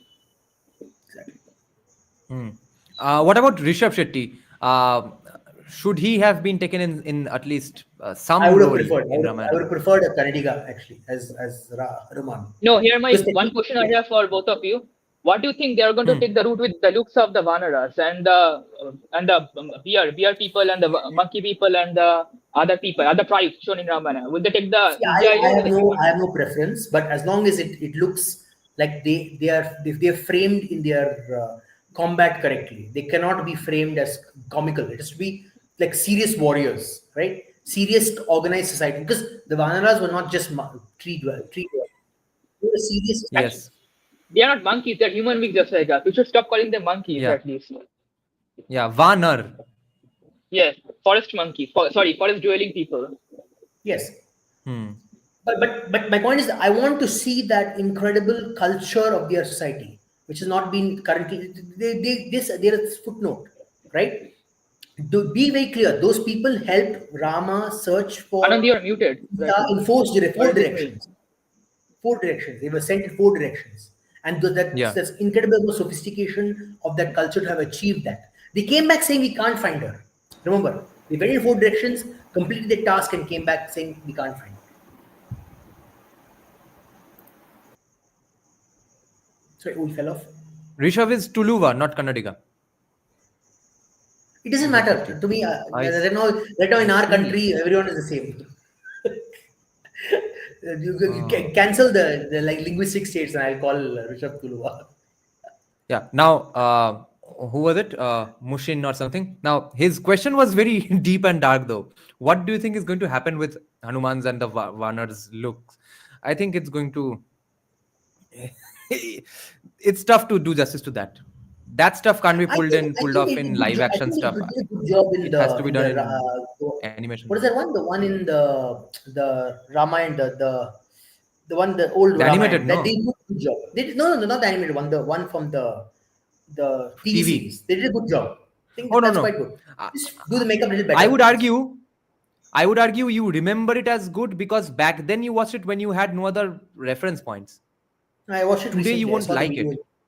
I saw recently. Yeah, but it still holds a nostalgic bias for you. You will never get out of it. Maybe. I generally didn't like the look of the human characters in that show. Anyways, I found them very uninspired. Like they didn't look like they were of that era. They seem more like people who are just play acting. Like today's, you go see a play, you see a theater performance. They look like that. The characters were doing their best, but it looked just like a theater performance. Dara Singh played, right? Yes. Hanuman, yes. He did a good. Yeah, I think that was good. Yes, that Hanuman was exceptionally impactful for everyone because even I remember growing up in a commie household. I was obsessed with Hanuman. I begged my parents for a gada. I got a small 5 rupee gada from a mela, and everyone in school was pretending to be Hanuman, playing as. So there were 15 Hanumans playing each other, okay, and fighting with each other. No one wanted to play Ram and Ravan. They were not that impactful in a kid's mind. I think Dara Singh stole the show. That's why I think you people also love have Hanuman because yeah, go ahead. He has a superhero vibe in it. He can fly and he can have all the superpowers like that. That's why people love him so much. I've seen Even people. more. Yeah. I don't know if you'll agree with me on this, but there's something unique about Hanuman. Hanuman is No, incredible. Hanuman is my favorite deity. Do not Yes. get me wrong. He's one of my favorite deities. But I pray to him I'm every day. why youngsters would resonate with it. He's incredibly strong, but he's extremely gentle most of the time with most people. It's only when he gets into warrior mode and he actually gets very like. If you observe his interaction with almost anyone in the story, he's extremely gentle. He's extremely peace loving. It's only when you really need to piss him off then he goes full. But always he's like a gentle giant. That's why even the framing in the movie was very good. Yes, Very Buddhirbalam good. Varishtam. Very good. Someone who is superior in both strength and wisdom. Yes, exactly. And remember at that point he does not know his strength. Until Jamvan basically unlocks his strength and he's going over to Lanka, till then he does not know his strength. He still Yes, thinks about he's normal Varna. Niranjan, can you bring up Mayurak's comment once a bit about Yeah. Shakamriga? Was that Oh, sorry? I didn't see okay, that. wait. Yeah, Shakamriga actually, one earth are called Shakamriga, Plabangamahas, and all these things. That actually literally means monkeys, but at the same time, Valmiki refers to them as Shrishta Pushta Janakirna, as Kishkinda. Means Kishkinda people were strong, stout, and very much, Oh. prosperous. At the same time, another part Valmiki mentions about this phrase that Kapinam Kilalangulam Ishtam Bhavati Bhushanam. Means the kapi or the monkeys wear their langul or their tail as a bhushan, as an ornament. So that solidifies the evidence that they were people. They just wore their marks as a tribes reference or something. Then I'm curious, then how will they frame that Hanuman burning Lanka bit? If that is, see, that's interesting now. Like, how will Just that flies, ornament? simply flies like Superman. That's it. No. I'm saying, he uses the Ravana burns his tail, and he extends his tail and uses the tail to burn all of Lanka. No, here Valmiki shows that Hanuman was extremely angry because the tail was a sign of respect in the Vanara community. That's why Okay. he did that. Okay. Actually, Hanuman became very regretful after he burnt Lanka because he thought that was unnecessary, and he also was afraid that he might have ended up killing Sita in the burning process. No, we haven't saying Japanese Ramayana is gold, but I think a lot of the reason Japanese Ramayana, that particular Ramayana was good was because it had very knowledgeable Indian collaborators. If you go see the writers, there are 2-3 people from India who are Yeah. extremely well. The songs, oh God, the songs. I'm Yes, telling you, again. there's a reason the Japanese Ramayana is so good is because the songs are phenomenal. Every song fits. Like, for example, the part where Rama and Sita are that love song. That's so beautiful, so pretty that is. Then the one where Hanuman Yeah, goes Panchavati Manavavam Upavanam. oh God, so beautiful. That's also a very beautiful song. And then even the last one, the little bit comical one about them going across the sea, it is so well written. Oh my God, I can't believe how good it is. Like, it's really good. Yes. It's not kiddie. It's very joyful. It's Right. like you want to be part of that Yes. army that is going to Lanka. So Have you all it's very, seen very- Mukesh Khanna's Hanuman? Yes, That was pretty good. I've seen. I really like that one. Which He's one? so And the muscular song, the and title lean. track, was really great. Sonu Nigam, Shan, many people sang it. Mahabali, Have you- Maharudra, Mahabali. No, my Obviously. home is mostly you hear Narayana songs. Hanuman is very once in a while. Oh, okay. Have you seen the Yeah, go ahead, Anurag Muslim. Kashyap's Hanuman movie? Anurag Kashyap's Hanuman movie. No. That was also animated. When did he make it? Much ago, 2008-9, I guess. No, I'm not seeing. I saw the recent but Legends of definitely. Hanuman, that animated stuff that they did in. That was Disney. very I think good. I've seen it too. They did a good try. Some people didn't like the humor part, but I think you need to add a little bit of a buffer in the serious. You can't have. That's another thing. You need to be very careful. It can't be serious throughout. If it's serious throughout, it'll be exhausting for the audience. It's easy to read these books slowly because you can read a page or 2 pages and then you can take a break and then read some more, right? But in a movie, if you make a 2-hour or 3-hour movie at serious at every stage, it's very exhausting the audience. They'll not be able to sit through it. My problem is that if you make it Yeah. humorous or something, then people will make complaints that, hey, you are making fun of our gods, you're trivializing the gods. That's what I'm saying. Then be careful where they add the humor. It should be more about personal conversation between the more relaxed characters, not the serious. So, for example, Ram can't be having humor. That they would keep it out completely. But it can be maybe through some light moments where Ram and Lakshman talk about home. So they can add those small things, like they're sitting in conversing about their family or conversing with their mom. something you add a little bit of a non-story, like a non-canon stuff, to add more depth to the layers to the character. Because it just becomes it becomes like a dry, Acha. it becomes like a documentary of the story. You need to add a little bit of interaction beyond the books. You have to also don't flesh out the character. And in that you can show characters of Ram and Lakshman, how different they are as personalities. And take from the source material. I'm Now not saying break. Yeah, go ahead, finish your point. That's it. Okay, I have a question for both you guys and the audience as well. That I think Indian audiences largely have been over accepting of when it's actually disrespectful to Indian culture as well. And even in that over accepting phase, different regions, different castes have been again oversensitive. Now, the thing with Bahubali was Rajamouli's intentions were pretty clear that he does not want to disrespect this culture, and therefore I think no one had a problem with the scene of Prabhas lifting up a Shivlinga. You're taking that away from that place. Wahan pe pran pratishtha ho chuka hai. How can you move it and set it up somewhere else? Although that used to be done by some kings as well, even during invasions of other Hindu kingdoms. But no one gave Rajamouli a hard time for that. But that was in 2015. We have a largely Hindutva awakening these days from vocal people on internet. So in that situation, can Namit Malhotra simply get away with good intentions, or do you think he will face the brunt of it? Because he's going to screw up somewhere or the other.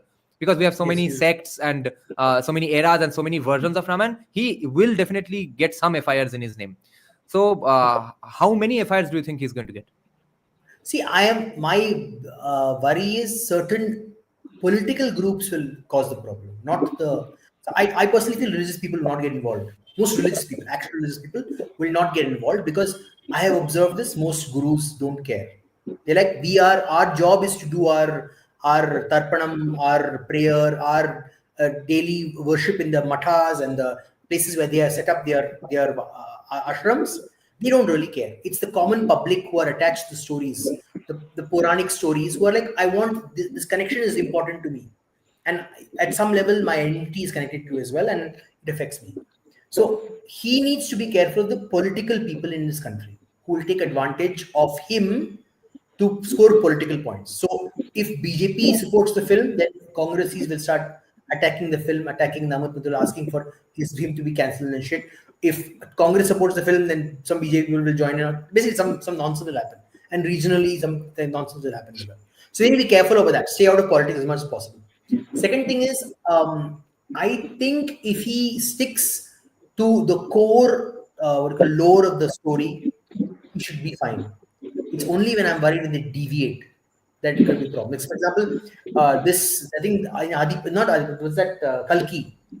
There was a big controversy about the bows, right? The bows, the different bows. This is the most powerful bow and can defeat other bows. There's a big fight about it, right? Same thing about reincarnation. Karna's reincarnation, like that again was a very contentious issue. So they need to be very careful of those kind of things. Like if you're talking about reincarnation, you lay out the lore accurate. Don't leave it up to the imagination, because in Kalki they've left up to everyone's imagination. Whether Prabhas is actually Arjuna, is Karna, is Prabhas's part of his emotional soul. Karna's so much different. Like is Karna gone to Vaikunta and then come, or where we go to Patal and then come back to after getting all kinds of punishment and shit. Like that's not discussed at all. Because how can Prabhas be Karna? Karna died, right? He died. This is all wrong, because all the characters of the Kurukshetra literally got emancipated. They got moksha after the war. Nobody reincarnated. Correct. So they all went to the what's that, Indraloka, or they all reincarnate, or they got moksha. So you have to define Indraloka or Satyaloka. Whatever, I don't know the loka specifically. Whatever happened, you have to define that very accurately. You can't leave it up to the imagination. And it's an imaginary movie. I think that's why they took the liberties, because Kalki is an imaginary movie completely. Because that's why. Yes. So they need to be in this one. They should be very careful about these kind of things. Very important. That's all I'm worried about. No, what they're going to show. I mean, if you ask me, then they're going to get at least one FIR from each and every state. If you ask me, 29 FIRs minimum. And other than that, if you tell me that if they go the Valmiki Ramayana route, they're going to get even more backlash because they're going to show some gory scenes in the battlefields. They're going to make the characters act like human beings. That is going to hurt a lot of people. And if they don't go the Valmiki Ramayana route, they go the Ramcharitmanas route, then you're going to be fine. But then don't think they're going to go that way because then it's not going to connect with the major mass audience of the entire world. The global audience will not like that treatment, if you ask me. So I don't know what kind of line they are going to toe, but of course, backlash is going to come. That is 100% certainty. Yeah, that is the worry. That's my main worry. I put it in that interview. My comment is that only. I am not scared of what Namit Malhotra will do. I'm worried about how they react to it, to whatever he creates. But because Namit Malhotra is so big, the backlash won't touch him because how many cinema halls they are going to ban? Yeah. No, and he'll make his money abroad. Fundamentally, good if point. he's smart in marketing, he'll make his money abroad. He won't make his money in India. If he can make it into a movement, a mass movement, then I think his Uddesha, his Uddesha is going to be successful in this. If the bhava is correct, in the right place, if he has actual devotion towards Sri Rama. That's my last final point. Here, Mushin, this is the problem with Ranbir Kapoor. Because other than Ramcharan, you can't really think of any hero actor of that age in India right now who's actually devoted to Sri Ram. So bhava ka limitation to hone hi waala hai. Now my question is, now Anand, or you brought up this point that Anand brought up that if he is smart, Namit Malhotra will make his money outside. Can he? Is that possible, Anand? If let's say it flops in India, can it still be? No, he will have to make some of his money in India to show authority that it is a story of India, and some Indians accepted it. So he has to make at least maybe 30-40% of his money has to come from India. The rest he can make abroad. Like he can literally frame it as a new universe is creating, and the Western world is dying for new content. They're done with Greek and Thor, the Norse stuff again and again. It's like they do that all the time. If they want to do anything new, they just do that. Greek, Roman, Thor, Norse. So they repeat that again and again, right? Okay. And Yeah, they're exactly. dying for new content. Let's be honest. Western world is dying for new content. They don't have anything else. The only problem is, again, he has to make, in his marketing is very smart. He has to make it like a superhero film. He can't make it like a religious film, because if it was a religious film, then all the right-wing groups in the world are like, oh, they're Christian country. What is this like foreign religion coming to tell us? So this is a very fine marketing line he has to play. And I think the line they're going to do is historical film, historical drama or something. That's going to they're going to do. Our story is it correct? Our story, our stream. Yeah. That's interesting. That's a good thing. Our truth, our history. That is the tagline, I guess. Of Ramayana. Yeah. Okay, I have one agreement and one disagreement with Shubhajit Pal. Shubhajit Pal is saying Nagashwin probably wrote Kalki for 5-year-olds because he was going on spoon feeding every single information to the audience. Yes, Shubhajit Pal, 100%. That's the key reason I can't tolerate any Indian film for more than 5 minutes. Most Indian films for more than 5 minutes, because there's only exposition and exposition. Show don't tell नाम का जो phrase है वो उसका 180 degree opposite का काम होता है इंडिया में, क्योंकि सबको पता है या फिर लगता है कि ऑडियंसेस गांडू है. But Shubhajit Pal, you are wrong if you think they are just actors and they'll just do acting. But acting of what?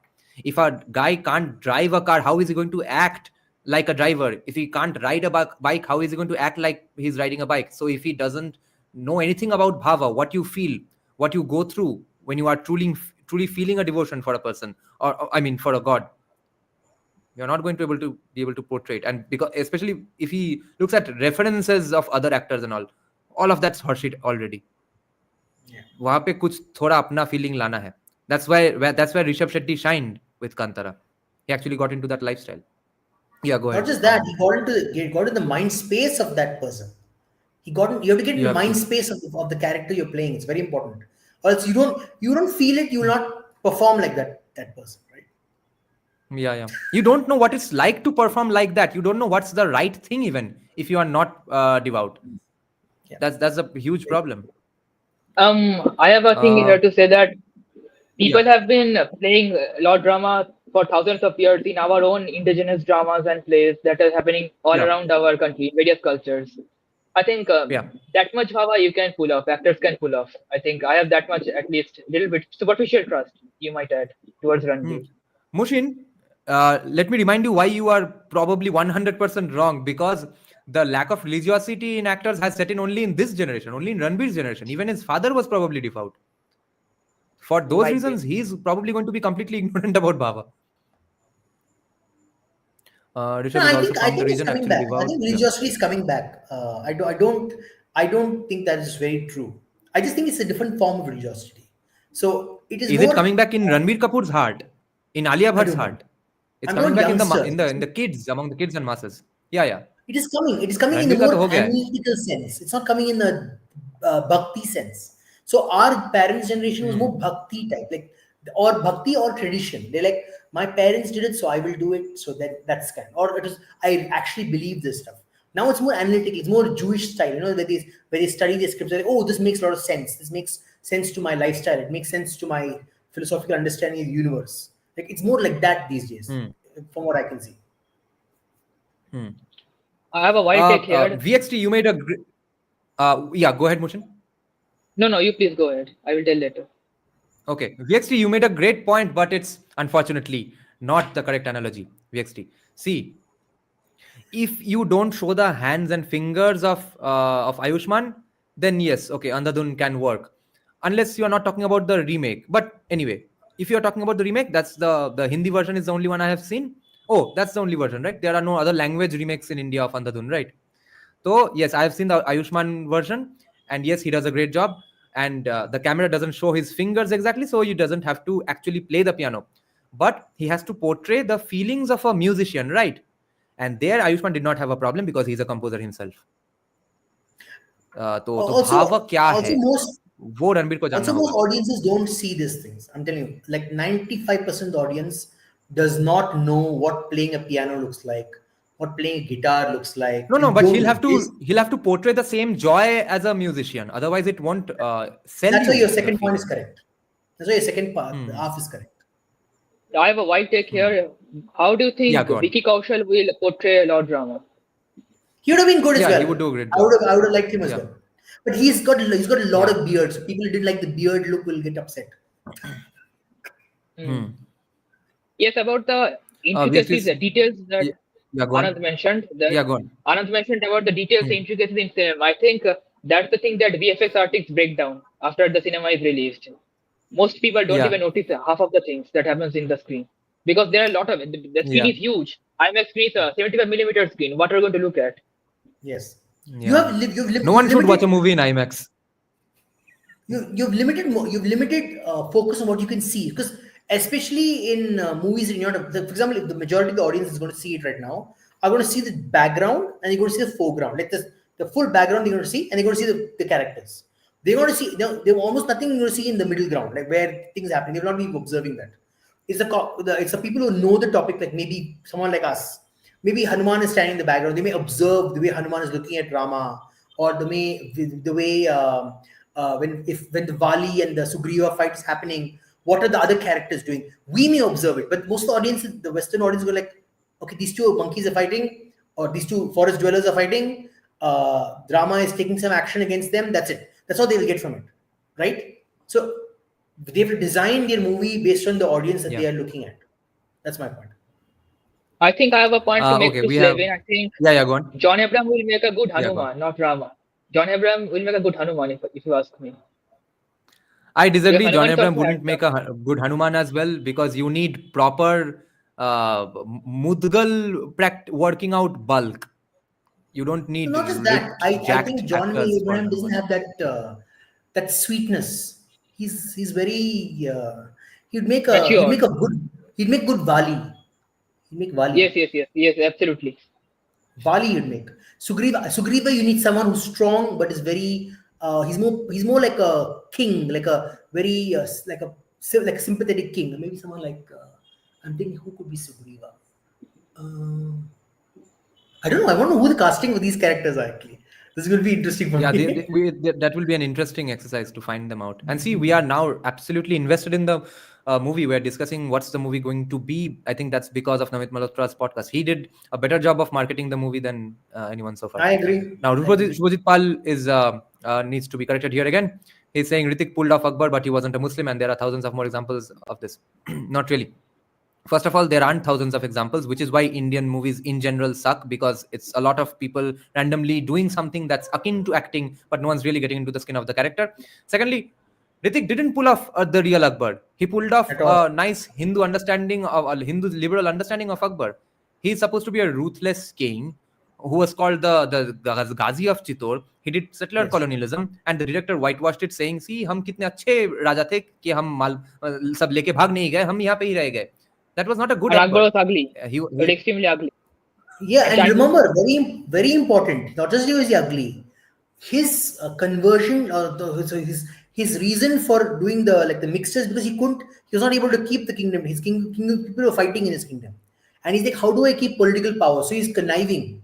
He connived to form a new form of like sympathetic religion that would work both and keep his people together.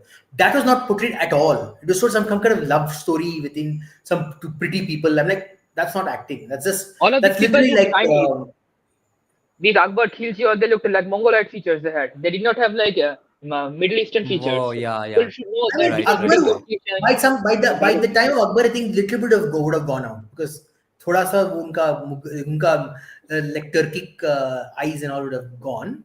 But I do agree, the first generation. So Humayun, then those people would have had like very So Khilji and all definitely would look more like Central Asian, Kazakh, and those kind of stuff. They would not look Indian at all. That's my biggest problem. Yeah. Religion doesn't matter. You have to have acting skills and understanding, which entails what? Entails knowing that you might actually have to portray a devout face, which you don't know what it looks like in your real life. You have to empathize the religious You've person. never felt that entire. See, I'm still. Yeah. But after all, Lord Ram's devotion is towards his family, etc. How much devotion is he really going to have to express, which he has never experienced in his real life? He has devotion to his parents, I'm guessing. But the point still stands, because of portrayals of people like Ramakrishna Paramhansa or Chaitanya Mahaprabhu. Okay, they are the biggest examples of horseshit acting in Bengal. Okay, every depiction of them shows them as people who have lost their minds and absolutely feminine people when they were not. Especially Chaitanya Mahaprabhu was not. He was a guy who was standing outside the home of a small-time Muslim warlord type of a guy, and threatening him to come outside, and so that because he was going around banning street processions of Vaishnavas and stuff, he threatens him, gathers 50 men around him, and goes to that Qazi's house and tells him, "Come out or I'll chop your head off right now." And the Qazi goes around running away from Chaitanya Mahaprabhu, and that guy has been depicted as a effeminate guy who is only rolls about in the mud in devotion to Krishna. He has become Radha absolutely. There's no other aspect. That happens when the actor doesn't fucking know what he's talking about. Okay, acting skills se wahan pe kuch nahi hoga agar you don't even know what Chaitanya Mahaprabhu entails, or what his bhava really is. That's where acting skills alone can't help you. And I think it is far worse with Sri Ramakrishna Paramahansa there, because he's literally shown as an insane person in the movie. Always. Every time it's an insane, mentally ill person. Also, another thing, you have to get in the frame. Okay, again, Rama is an avatara. He's not just a king. He's an avatara of divinity that has restrained itself into the body or into the space of a human. Remember, it's very interesting. It's a very interesting. Yes, that is his Leela of the avatar. And not without knowledge of one's own divinity. Remember, Rama does not know his divinity. Yes. Krishna knows his divinity. Rama does not. It's very important. There's a distinction, right? And the whole time, his devotion is to his parents, and then to his wife, and then to his bhaktas like Hanuman and other people.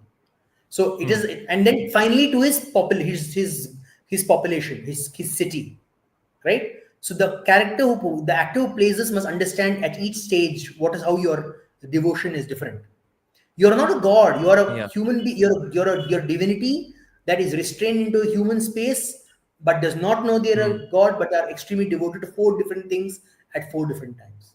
It's very difficult Yeah. to implement. I Rama would is go like Rama is dharma personified. That's it. He's exactly. the manifestation of dharma itself. Yes, exactly. That's why even Yeah, now Shubhajit. in Yeah, go on. even now in South India, Go on, Rama go is on, Anand. very prolific, very prolific. Hmm. You don't realize how prolific Rama is in South India. Even South Indians don't realize. Shubhajit, Until- And in Shubhajit Bengal, Singh, I you would can love to see know how your in opinion Bengal, on Ranbir from Rockstar. He isn't a singer, nor can he play instruments, yet he did a convincing job. Well, it didn't convince me. I was forced to watch Rockstar by a friend, and I did not like it at all. It was a very grueling and boring movie because mainly because I was offended by the movie, because it was a bunch of rock band cliches, every rock band cliches that you have ever heard of, and put them in one movie and then cook it and then stir it. It was a very painful movie for me. But that's Yeah, go on, Bollywood. Mushin. yes, I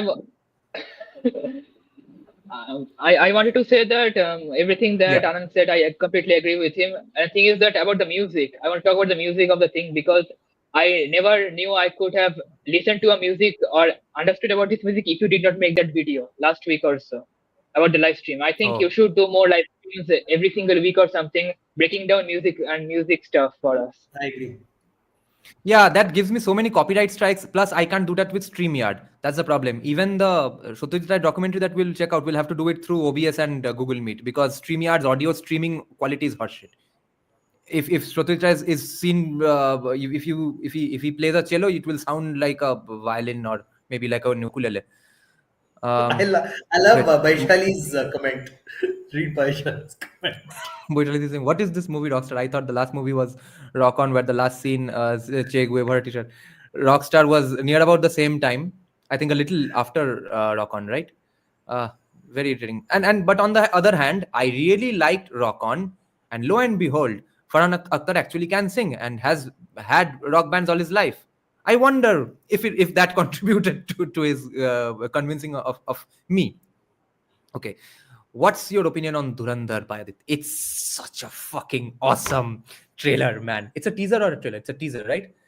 Teaser. And mainly because it shows casual montages when the very bombastic music is going on behind. It doesn't try to cut and follow every beat and hit of the song. That's bold, brave choices, guys. And it looks like a Black Label Royal Stag ad in Ranveer Kapoor's montage scenes when it's not cutting with the music. But that's the same with Uri as well. I think Aditya Dhar used to shoot Isn't those it commercials Ranveer himself. Singh? So yeah, it Isn't was Ranveer Singh. Dhurandhar Yeah. Ranveer Singh? Yeah, Ranveer Singh. Okay. So that director, I think Aditya Dhar has been the one who made all those really cool looking Royal Stag ads. That's why we see a bit of that Royal Stag vibe in that movie. Because a filmmaker friend of mine was saying that the guy who did the lights for Uri is the one who used to do all lights for some IPL productions or something as well, how it will be shot and all. He used to be the one deciding it, and I think he was associated with some Royal Stag ads as well.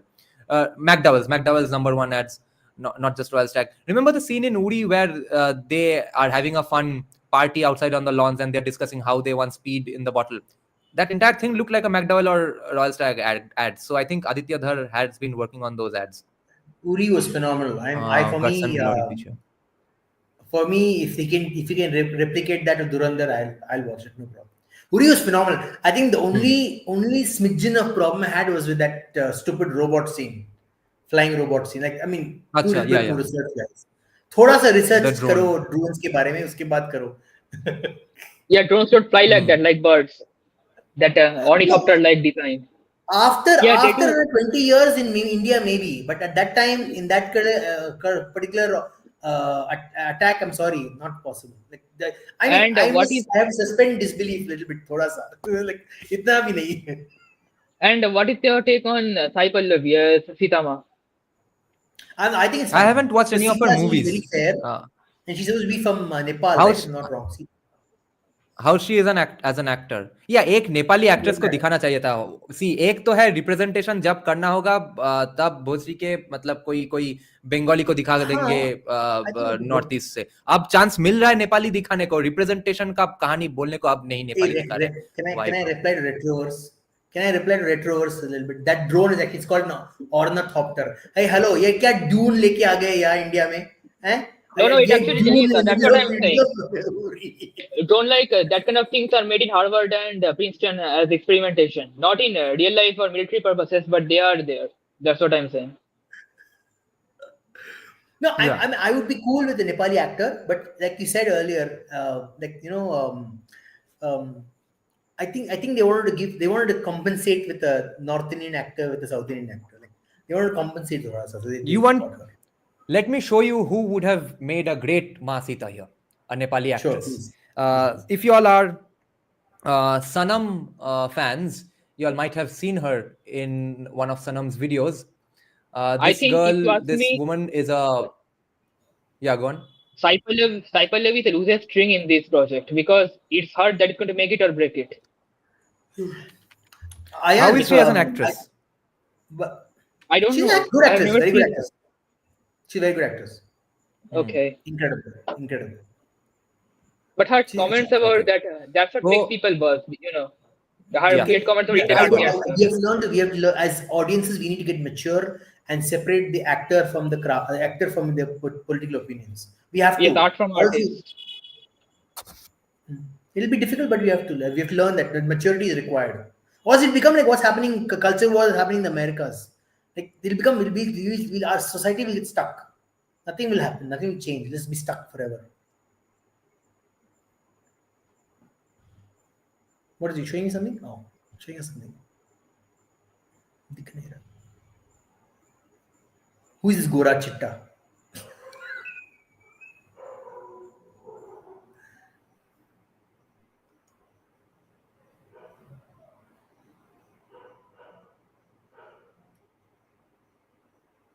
Singer from Nepal, Trishala Gurung.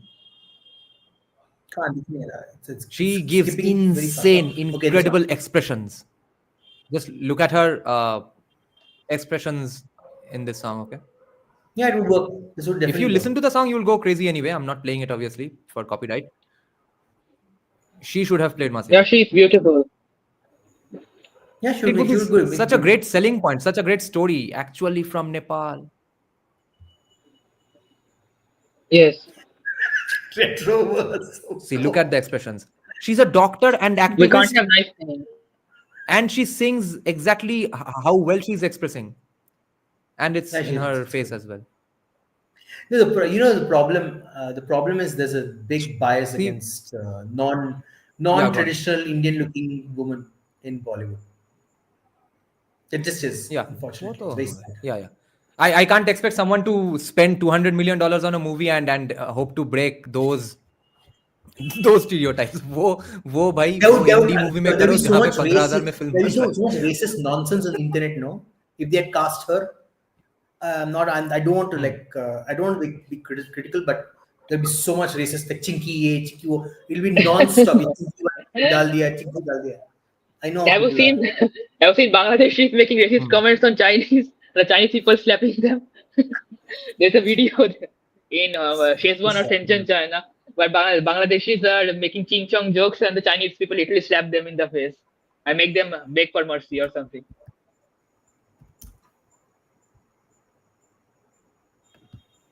Suryabala Hijam as Sita. Who is she? No. Suryabala Hijam. I'm going to check. Suryabala. I see. Bala Hijam is an Indian actress from Manipur. Nice. Is this Randeep Huda's wife? I think the other actress you said was better. That lady was a little bit better. Trishala Gurung. Yeah. Now, but she's not a full-time actress, but at least this Manipuri person is an actress. Yeah, go ahead.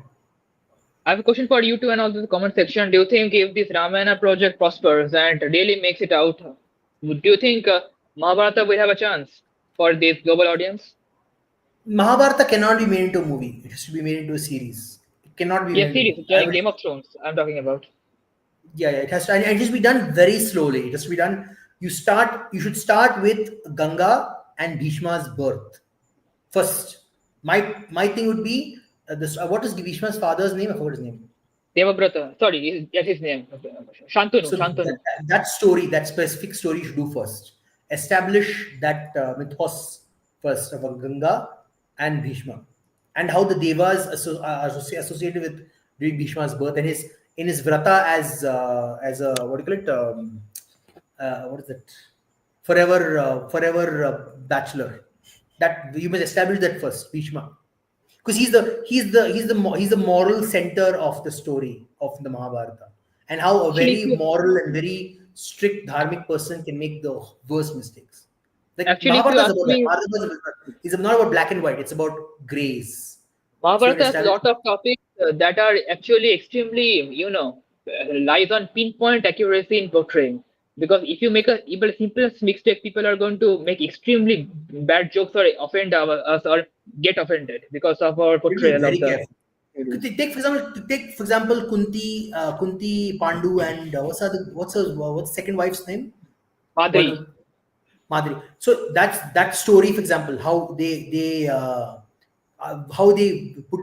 basically do fire, they burn themselves alive, right? Both of them. And then because Mahabharata does not put any punches in any case. It shows raw emotions. That's not. That's what I'm saying. No, that's why I'm asking the question: will they be able to frame Hindu dharmic ideas versus the Western Christian morality? Because what is Western Christian morality? That all human beings are endowed with certain fundamental rights by God, which is not Hindu morality. We don't have that concept. They're all endowed with fundamental rights. There's not that concept is not there. Karma is different from that. Karma is that you literally are screwed with some difficult situations. You make the right choices in the difficult situation, and the consequences fall away as they were. You deserve the position you are in. That's it. Exactly. So, for example, when Pandu and the three of them see that Rishi and his wife as deer in the forest, right? In the Western morality, that's like ew, all that nonsense. But you have to frame it correctly. And then why the Rishi curses him to death if they are even embrace even a little bit, right? And then they die because of that. Like that is very difficult to write. It's like you have to be really good at this. Whenever now a lot of people. Whenever I have asked myself this question, that how can one really end up making Mahabharata? What would it look like? I've always thought that maybe a 3-part movie, maybe 5-part movie, or maybe like a 10-part movie like Rajamouli is planning, I think, which will never come to fruition. No one can make 10 movies on one story. Maybe he'll produce some, direct some, maybe that way it is possible, because as a creative person, he will go crazy after 10 movies, or by the time he finishes 10 movies. But Polymerist here has given $1 million suggestion. Polymerist, I hope no one is listening. This is a very legit way to do it. There should be a complete Mahabharata universe. Make some movies, some series, and then one big movie to make maybe shows the final battle. I don't think anyone has had this idea. We have such geniuses amongst us. That's literally the Marvel universe, MCU. That's the way it has to be done. Marvel universe is essentially that only. No, I have no problem with that, but actually Mahabharata does not have a practical conclusion. It literally fizzles out even in the story, because the war ends and they go to heaven. Depressing ending, actually. Very depressing ending. Because Ramayana has a strict ending, proper ending. Same thing with Parashurama's story. Parashurama's story is the same, right? It is a very like there's this ending. It just ends. The story is meant for the moral lesson. Right? It is that's all it's meant for. It's not meant for beyond that. It's not like we're not a happy go lucky, let's fluffy feelings at the end.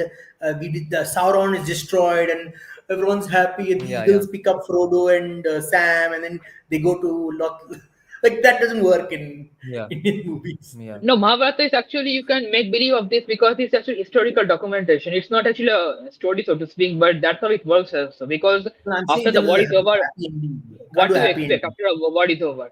Post-war, post-war reconstruction is going to start after a war. That was happened after Kurukshetra. all the kingdoms were destroyed completely. So what do you expect from an ending like that? No, but and then all the Yadavs are killed, right? Yes, They all die. the Age of Iron, the Kali Yuga Oh. begins literally after Mahabharata. That's why we need reservations. But anyway, What? Boishalid is asking, what's your opinion on Surya Bala? See, all the Yadavs were killed, so you should give them something back now. Boishalid is saying Surya Bala was my opinion on Surya Bala. Yeah, I really like the actress and her look and vibe. I didn't remember that she was the one in that Chovanna Bhumi Pachakadal. That film, that Keralian film about two guys just taking a bike trip to Northeast Nagaland. Ena Shaha was also there in the movie. The one non-Brahmin Boito Kaisto actress who doesn't get much job, but she is there in the movie. And there's Borun. What's his surname? That legendary Bengali actor, senior Borun Dishash, maybe? No, I don't remember. But anyway, he was also there in that movie. That movie has a brilliant song. Okay. The song is the title track of the movie only. What's the name of the movie? Neela Kasham Pachakadal Chovanna Bhumi. That's the name of the movie. It's a phenomenal story, by the way. Those two guys go up to Northeast, Nagaland, then come back to Kerala on their Royal Enfields. You must check out the song for two reasons. For the visuals, that entire bike trip is shown. Long rides, they meet up with other biking groups and stuff. And the song itself is phenomenal. But the song has sort of an electric guitar solo in Carnatic classical, but in the beginning of that guitar solo, the tone is such that you won't be able to make out whether it's a kazoo playing or a saxophone or a shehnai or a guitar. What the fuck is playing? And then it evolves into a guitar solo. It's a phenomenal movie. And then the storyline is that he goes to Naxal villages, obviously Kerala movie. Is it a Tamil movie or a Kerala movie? I don't remember. Goes to Nagaland and meets this person, the character played by Surya Bala Hijam, and then goes to the forests of Bengal. Ena Shaha's father Borun is a Maoist leader, and then meets a diving instructor or a sea surfer girl in Puri as well. So they meet up lots of people. Anyway, yeah. Now, I want to make a suggestion that will piss all of you off. Yeah, go on. Bring back Priyanka Chopra as Mary Kom as Sita. Yeah, I have a suggestion here. One thing that I want this to happen, as academic man pointed out, that Japan marketed itself very good, its culture and its tradition so much in the world for the last 100 years that people actually love that country and its culture. All over the Europe, everyone. I also do that. My favorite country is Japan after India. But Japan didn't market itself. No, Japan didn't market itself. That's the thing. That's a subversive thing. Japan never marketed itself. Japan said no compromise, and the rest of the world like, yes sir. Then America is like, okay, we kicked your ass, but we will take all of your culture. Even though you bomb the shit out of your two cities, you're like, fuck you. I'm only one way. And then America said, okay, fine, I'll market all your shit to the world. And we all got anime everywhere. Yes. One But thing that I Anand, want to... every research on Japan has come out of Japanese government's own money. All of that shows that casteism ended and stuff. So that's the way Japan marketed itself. India didn't. I get that. India funded only research that they didn't actively go to the country all over the world. They literally let the world come to them. Yes, one thing that I want is something you have to learn from them. Yes, one thing that I want is Ramayana to make happen is that people take interest in the traditional martial arts. I mean, the typical traditional martial arts of India, like Dhanurvedam, and archery and the weapon systems of India, and start practicing that. Because that is going to be a big achievement if that happens. If they can show it in the film also, like how Rama and Lakshmana practice Dhanurvedam under Vishwamitra, and how the weapons actually work, how a bow is constructed, how to hold a bow, how to shoot arrows, and all these things. This one, is it like that? 5. There are 5 actually. 5 holding Singhakarna, Kakatundi, Vajramushti, or like this. Many are there. This kind of thing, these small intricate details, if they highlight these things, then I think it's going to be a good thing. Yeah, I think Vaishali is completely correct. Classical dance, we need to do way more like marketing. Classical music, so you notice, right? Bollywood has completely taken the benefit from our classical music and given none of the credit. Have you observed this? They Yes, literally yes, I have. stole all the stuff from the classical music and give none of the credit. All Westerners think Bollywood is just Bollywood and it's all its own thing, and they don't realize almost everything that Bollywood has taken has been from Indian classical music. It's so freaking irritating. By the way, Abhi, you guys are discussing classical music. That's why I am reminded of a bit of Odia dance here and some self promotion here. I did this arrangement of a Bhairav Tandav Stotram for an upcoming Odia movie. They're going to pitch it to producers now. They have funded the trailer themselves. It's as good as it gets for. It's a pretty good Odia film at least. And the teaser is self-funded by the producers. I did the arrangement for the song, and the intro music was done by my friend Moinak in my house only. But there's some great Odissi choreography in the movie. Okay, check this out.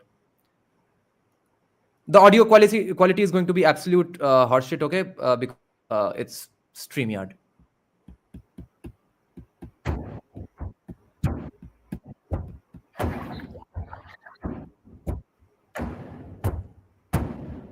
That's nice.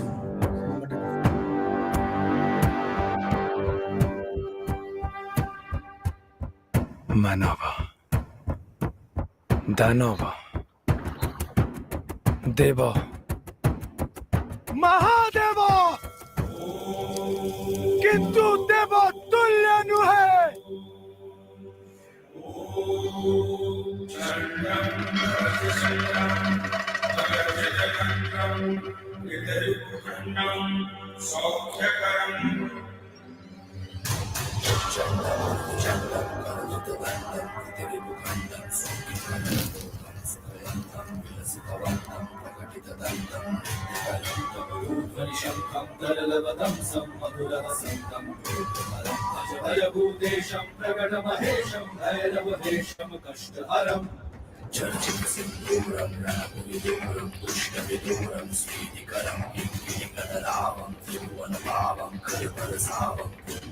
As we can see, it is the opening of the State Disaster Control Center.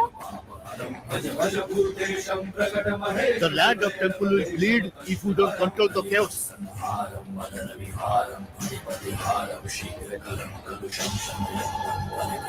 Sarpamante. There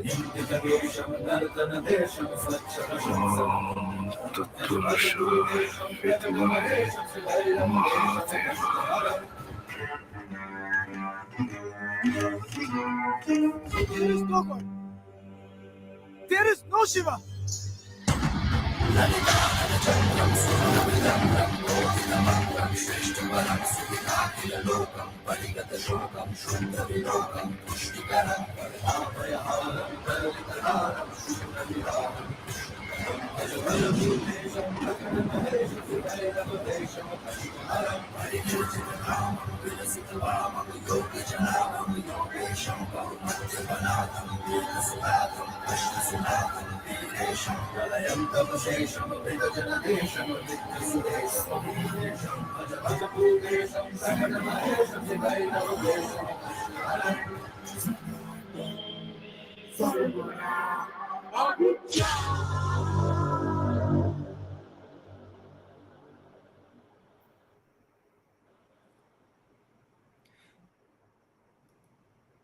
So you can't hear most of the music because there's a lot of SFX. You can mainly hear the vocals on top of it. But there's 4 people have sung it, and 3 of them. Oh, thank you.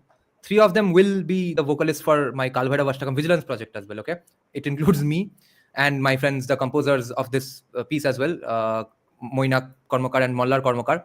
But this Bhairav Tandav Stotram, this version has been composed by Moinak himself, and I think it's one of his most fun compositions as well. The melody itself was pretty awesome, and then I got a chance to do the instrumentation for it. And okay, nice. Some people are going on saying Japan didn't market itself.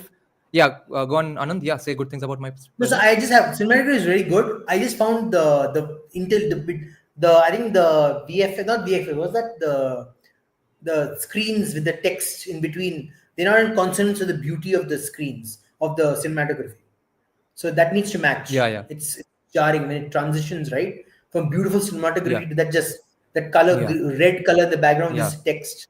That you all need to make it more smoother, then it will be nice. Just those parts are Yeah. like starring. Yeah, I'm guessing it will happen in the final movie. All this will be pretty much reshot only. This is just for pitching to producers. But still good though. Even for pitching, it's really good. Now, yeah. So the people who keep on saying, yeah, the people who keep saying Japan did not market itself, bro, at the time when we were going on funding papers, research papers that were being written and read by everyone in the world saying India sucks, Hinduism sucks, caste system, sati pratha, Japan paper पे paper fund करते जा रहा था, जहाँ पे बोल रहा था कि देखो जापान कितना बढ़िया कंट्री है, कास्टिज्म पूरा विध्वंस हो गया कैपिटलिज्म आने के वजह से. वो मार्केटिंग के बाद और कुछ मार्केटिंग का बाकी नहीं रहता है. You convinced everyone in the world for 30, 40, 50 years that you are a great country. Yeah, you screwed up in the 40s. Then again, you have stood up. You are like a phoenix. After that, everyone started taking them seriously, and then you like their anime. They did market themselves. Thank you, Arnab, for becoming a member. Polymerist is saying Odias make Why is movies Arnab too. Goswami here? Yeah, go on, Mushin. Yeah, actually, in the Japan context, I wanted to say that where did we go wrong actually? Why didn't we fund our own papers in ours? If we did fund papers that were against us, then why didn't we fund papers that were for us? What kind of idiocy is this? What's the question? There's no answer to that. It's a rhetorical question. Why didn't we do what Japan did? No, because our situation is completely different. If you observe, अरे ये तो fund तो paper किया ना, paper तो fund किया आप लोगों ने, पेपर तो रिसर्च तो हुआ. No, because they're what do we say with the samurai? They kept their bloody intelligentsia in line. Okay, थोड़ा तो ये वो कटाना आ जाता था, सिर कलम हो जाता था, तो क्या? Dude, even their Buddhist monks went around hunting Shinto priests. अरे they were different. They're different culture itself. कुछ करना है तो काट के करेंगे वहाँ जापान में. अरे मुझे जापानीज इतिहास के बारे में थोड़ा बहुत पता है, मैंने पढ़ाई किया था, मैंने थोड़ा बहुत ये सब. Samurai were extremely brutal and barbaric people. You don't have any idea how brutal samurais were. Yeah, they literally make the Vikings put to shame. That's what I can say. जब तो हिदेयोशी ने जब Korea का आक्रमण किया था, उसका मतलब कि ओदा नोबुनागा को मारने के बाद around 1500s, then he killed so many Koreans that he literally made mounds of noses and mounds of ears. Means वो पहले सर काटते थे आइडेंटिफिकेशन के लिए, ताकि कौन सा किसका सर होगा वो देखने के लिए. उसके बाद वो बहुत ज्यादा प्रॉब्लमेटिक हो गया, इसलिए वो सर नहीं कान काट के लेके आते थे, और कान का पहाड़ और नाक का पहाड़ बना दिया था उन्होंने मार के लोगों का. Japanese are very brutal. We don't understand. We think that this cute uncles and aunties we see right now in Japan, they think that's what Japan is. No, kawaii. We think that's Japan. It's not Japan. That's why they have so much advanced swordsmanship. Their techniques are still alive. That's why. Yeah, absolutely. They killed Koreans, they killed Chinese, they killed Southeast Asians, they killed Malaysians, they killed Indonesians, they killed Singaporeans, they killed Burmese, they killed anyone they found who didn't mess with them. And then after all that, they are the ones considered to be a pretty great country, great economy. कितना अच्छा anime बना लेते हैं. अब आजकल music भी आता है, वेस्टर्न क्लासिकल में भी बढ़िया है. And you think they got there without self marketing, self promotion?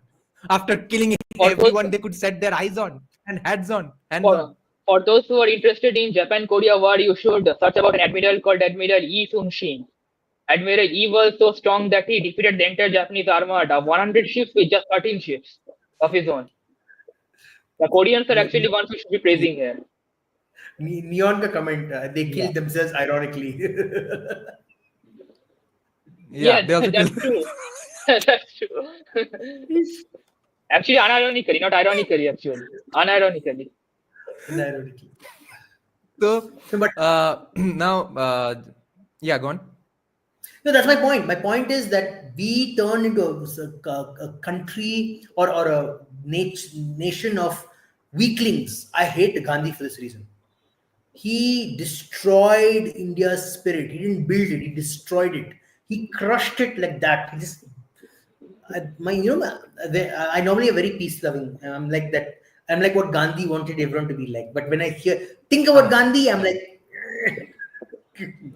No, I also hate Gandhi. That's a general consensus of India right now. Nobody loves Gandhi right now. You think about every long-term, well-known civilization has had a very strong, like the Russian Empire, right? Strong kings. Mongols, strong kings. Like, they don't mess around. You have to have people who don't mess around. You cannot be like this. Oh, like love, shit. Like you fight to give peace to your people. You don't You like, should play oh, peace Samudra will somehow come magically. It'll just fall, tapak jayega. So sky say, oh, peace aa gaya. Arey, let's Samudragupta, we dance should play and Samudragupta. sway. Yeah, from Japan, I remember that. Did you guys watch Oppenheimer? Did you like it? The movie? I didn't watch Oppenheimer. I haven't seen I it. loved it. It was amazing. I loved it. I loved the movie. I watched it 3 times already. Oh, Oh, I should watch it. I see. It's amazing. You should watch it. I'll watch. I put in my must watch. I got too many movies in my watch list. That's the problem. Like, we to get around to it. VXT, is this a joke, deliberate joke, or did you by mistake write parvo? Because parvo is a disease that dogs get, okay? Or did you mean it that way? Holy shit. This is dark. Isn't Paramo Dharma? Oppenheimer was slightly... हाँ, परमो के जगह परवो ही लिख दिया. RNS for VP. Who is RNS? And is he becoming the VP, or do you want him to become the VP? Who is RNS? RNS search कर कुछ नहीं मिलेगा. I think Jagdish Dhankar has been a great VP. Phenomenal, actually. Oppenheimer is amazing. You should watch it. Uncut. Oh, Rajnath Singh. I see. No, Rajnath Singh. It was no, pretty not good. really. And I Phil have- Murphy is extremely Is he handsome. becoming, or do you want him to become the VP? I want Is he becoming the Jagdish VP? Dhankar to remain VP or become president. I want Jagdish Dhankar in that position. No, he has already resigned. Oh, he's resigned. Oh shit. Arey, Yeah. arey, yaar.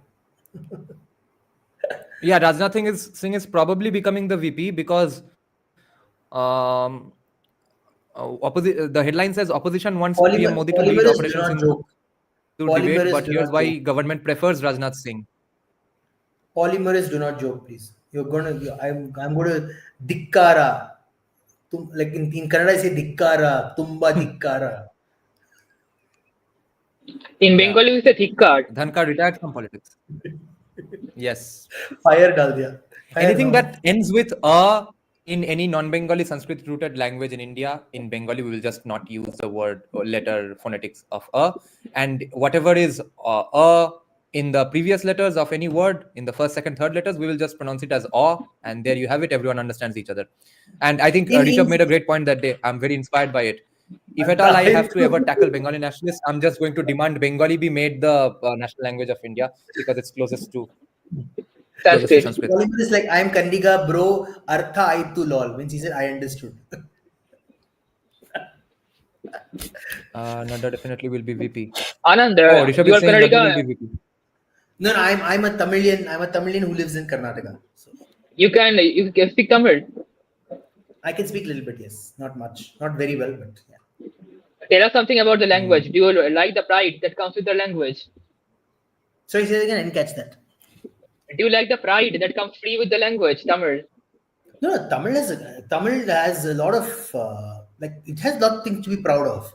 But I No, have actually, nothing to be proud of the. Yeah, linguistically speaking, I love Tamil because it is in the Tamil word itself. It is not Tamil, it's Tamil. People make this mistake all the time. Tamil. The R sound. My thing is They that can't my problem is the politics that associate with, because it's all fake politics. There's no Yeah, pride obviously. actually there in it. It's all fake. I want more North Indians to learn South Indian languages. I'm trying to learn Telugu. No I'm trying to polymerist, learn I'm not a Tamil supremacist. I'm not Kamala Hassan. What do you think of Abhijit and Mitra retro? Anand. I think you asked me this last time. I already told you. I had asked an inappropriate question. I was making a gay joke. This is a more serious question. What do you think of Abhijit and Mitra in general? See, he's, like I said, I think I told us that then also he's very well connected. He's made some really good contacts and he's got really some good information. No, obviously not. Teno ke ka bhanzai. I don't know, say it so long. Teno hai kabanzai. All. I'm not what you call a chubby chaser, so I'm not. His I'm a name is Tulu literally the Emperor's Call. Long live the emperor. No, he's got some really good contacts. He's got some really good like resources. He's quite well like he's very connected. He's got really good resources. Like he's basically he's very well educated. It's very obvious. Now I don't know whether his conclusions are always correct. Listen, my opinion, if you ask me of AIM, I think he's best to listen to when international relations or geopolitics are concerned. I don't take his advice for anything else. Even there, he's not very correct in his some of his assessments of foreign countries. Like, I don't completely buy some of the stuff. Like, I find that comes from a bias. By of the his way, friends, guys, his friend group. अच्छा चीज याद आया, तमिल और Tamil supremacy Tamil Nadu का discussion होने से मुझे याद आया. Let me show you something insane. I just realized today morning, no, I think, yesterday, exactly how embedded Christianity is in Tamil society.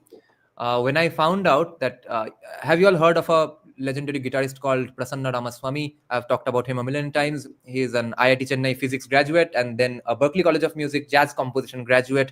Knew violin before he left for Berkeley and is a phenomenal guitar player now. Plays pure Carnatic classical and pure any kind of jazz and Carnatic classical. Both he can play individually as well as in a fusion way in electric guitar. You can see his work with A.R. Rahman in the Berklee College of Music felicitation honorary PhD concerts, as well as with A.R. Rahman in Coke Studio. Okay, now I'm a huge fan of Prasanna. I have listened to almost all his albums. Just yesterday, I found out that he has a Carnatic album just as a devotional album for Jesus Christ. And it's in Tamil with very Hinduish vibes and stuff. Let me show you. And that shows you how much Christianity has entered Tamil Nadu. And that might be a difference between why Tamil Nadu still progresses and West Bengal can't. We have had colonizers of a different ilk. And they have had a colonizer. Wherever communists go, they ruin society, man. Seriously. It's just the reality. You can't do anything about it. Yeah. Actually, the Christianity makes me baffles me. When I was working, I had a colleague who was from Vijayawada, Telangana. She, by no means, she looks Christian by any ways. They call their Bible the Vedam. They call their Jesus Devam and these kind of things. They completely Hinduified Christianity in a weird, syncretic way. You go see what they did to the Native Americans. They literally took the raven, I think they have three animal deities, okay? And they literally made it into the Trinity. They made it into the Trinity. The coyote, the buffalo, and the raven. God, seriously, man, these people are crazy. I mean, I understand digestion, but this is different kind of digestion. It's like crazy digestion. Yes, the Bible is literally Vedam in the South Indian circles. Hey, I want to answer the question. Someone asked me the question. I want to see what that question is. It's like question for Sridhar. I think it's for me only. Joint warfare think tanks had a session of NatSec threats. In that, speaker explicitly ported out Kitabi book in danger. I think in Navavimarsh's post I also mentioned this. It's because in armed forces you need strict chain of command, and you need people will follow the rule of the commander without question. And most of these Abrahamic books, right? Your loyalties are divided. They're divided between your faith and your nation. So often when you're extremely conservative Abrahamic follower, you'll go with your faith, not your nation. Right? So that's the danger. That's the worry they have, I think. In my opinion. I don't know.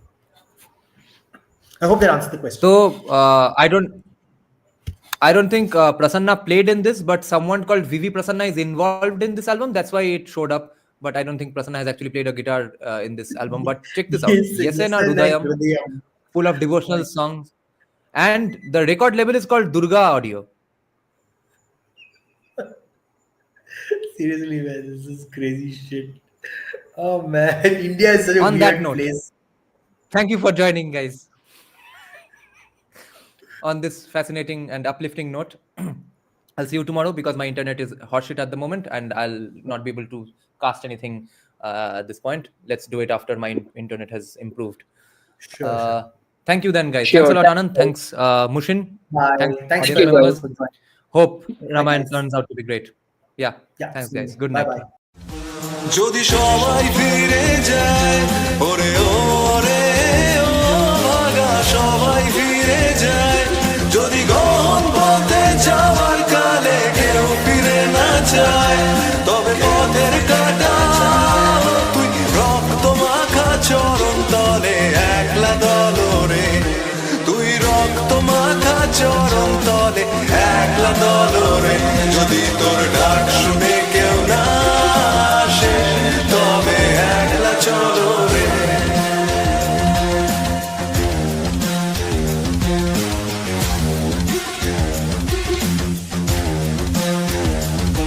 যদি আলো না ধরে ওরে ওরে ও ভাগা আলো না ধরে যদি ঝড় বাদলে আধার রাতে দুয়ার দেয় ঘরে তবে বজ্রানলে আপন বুকের পাঁজর জ্বালিয়ে নিয়ে একলা জলরে আপন বুকের পাঁজর জ্বালিয়ে নিয়ে একলা জলরে যদি তোর ডাক শুনে কেউ না আসে তবে একলা চলরে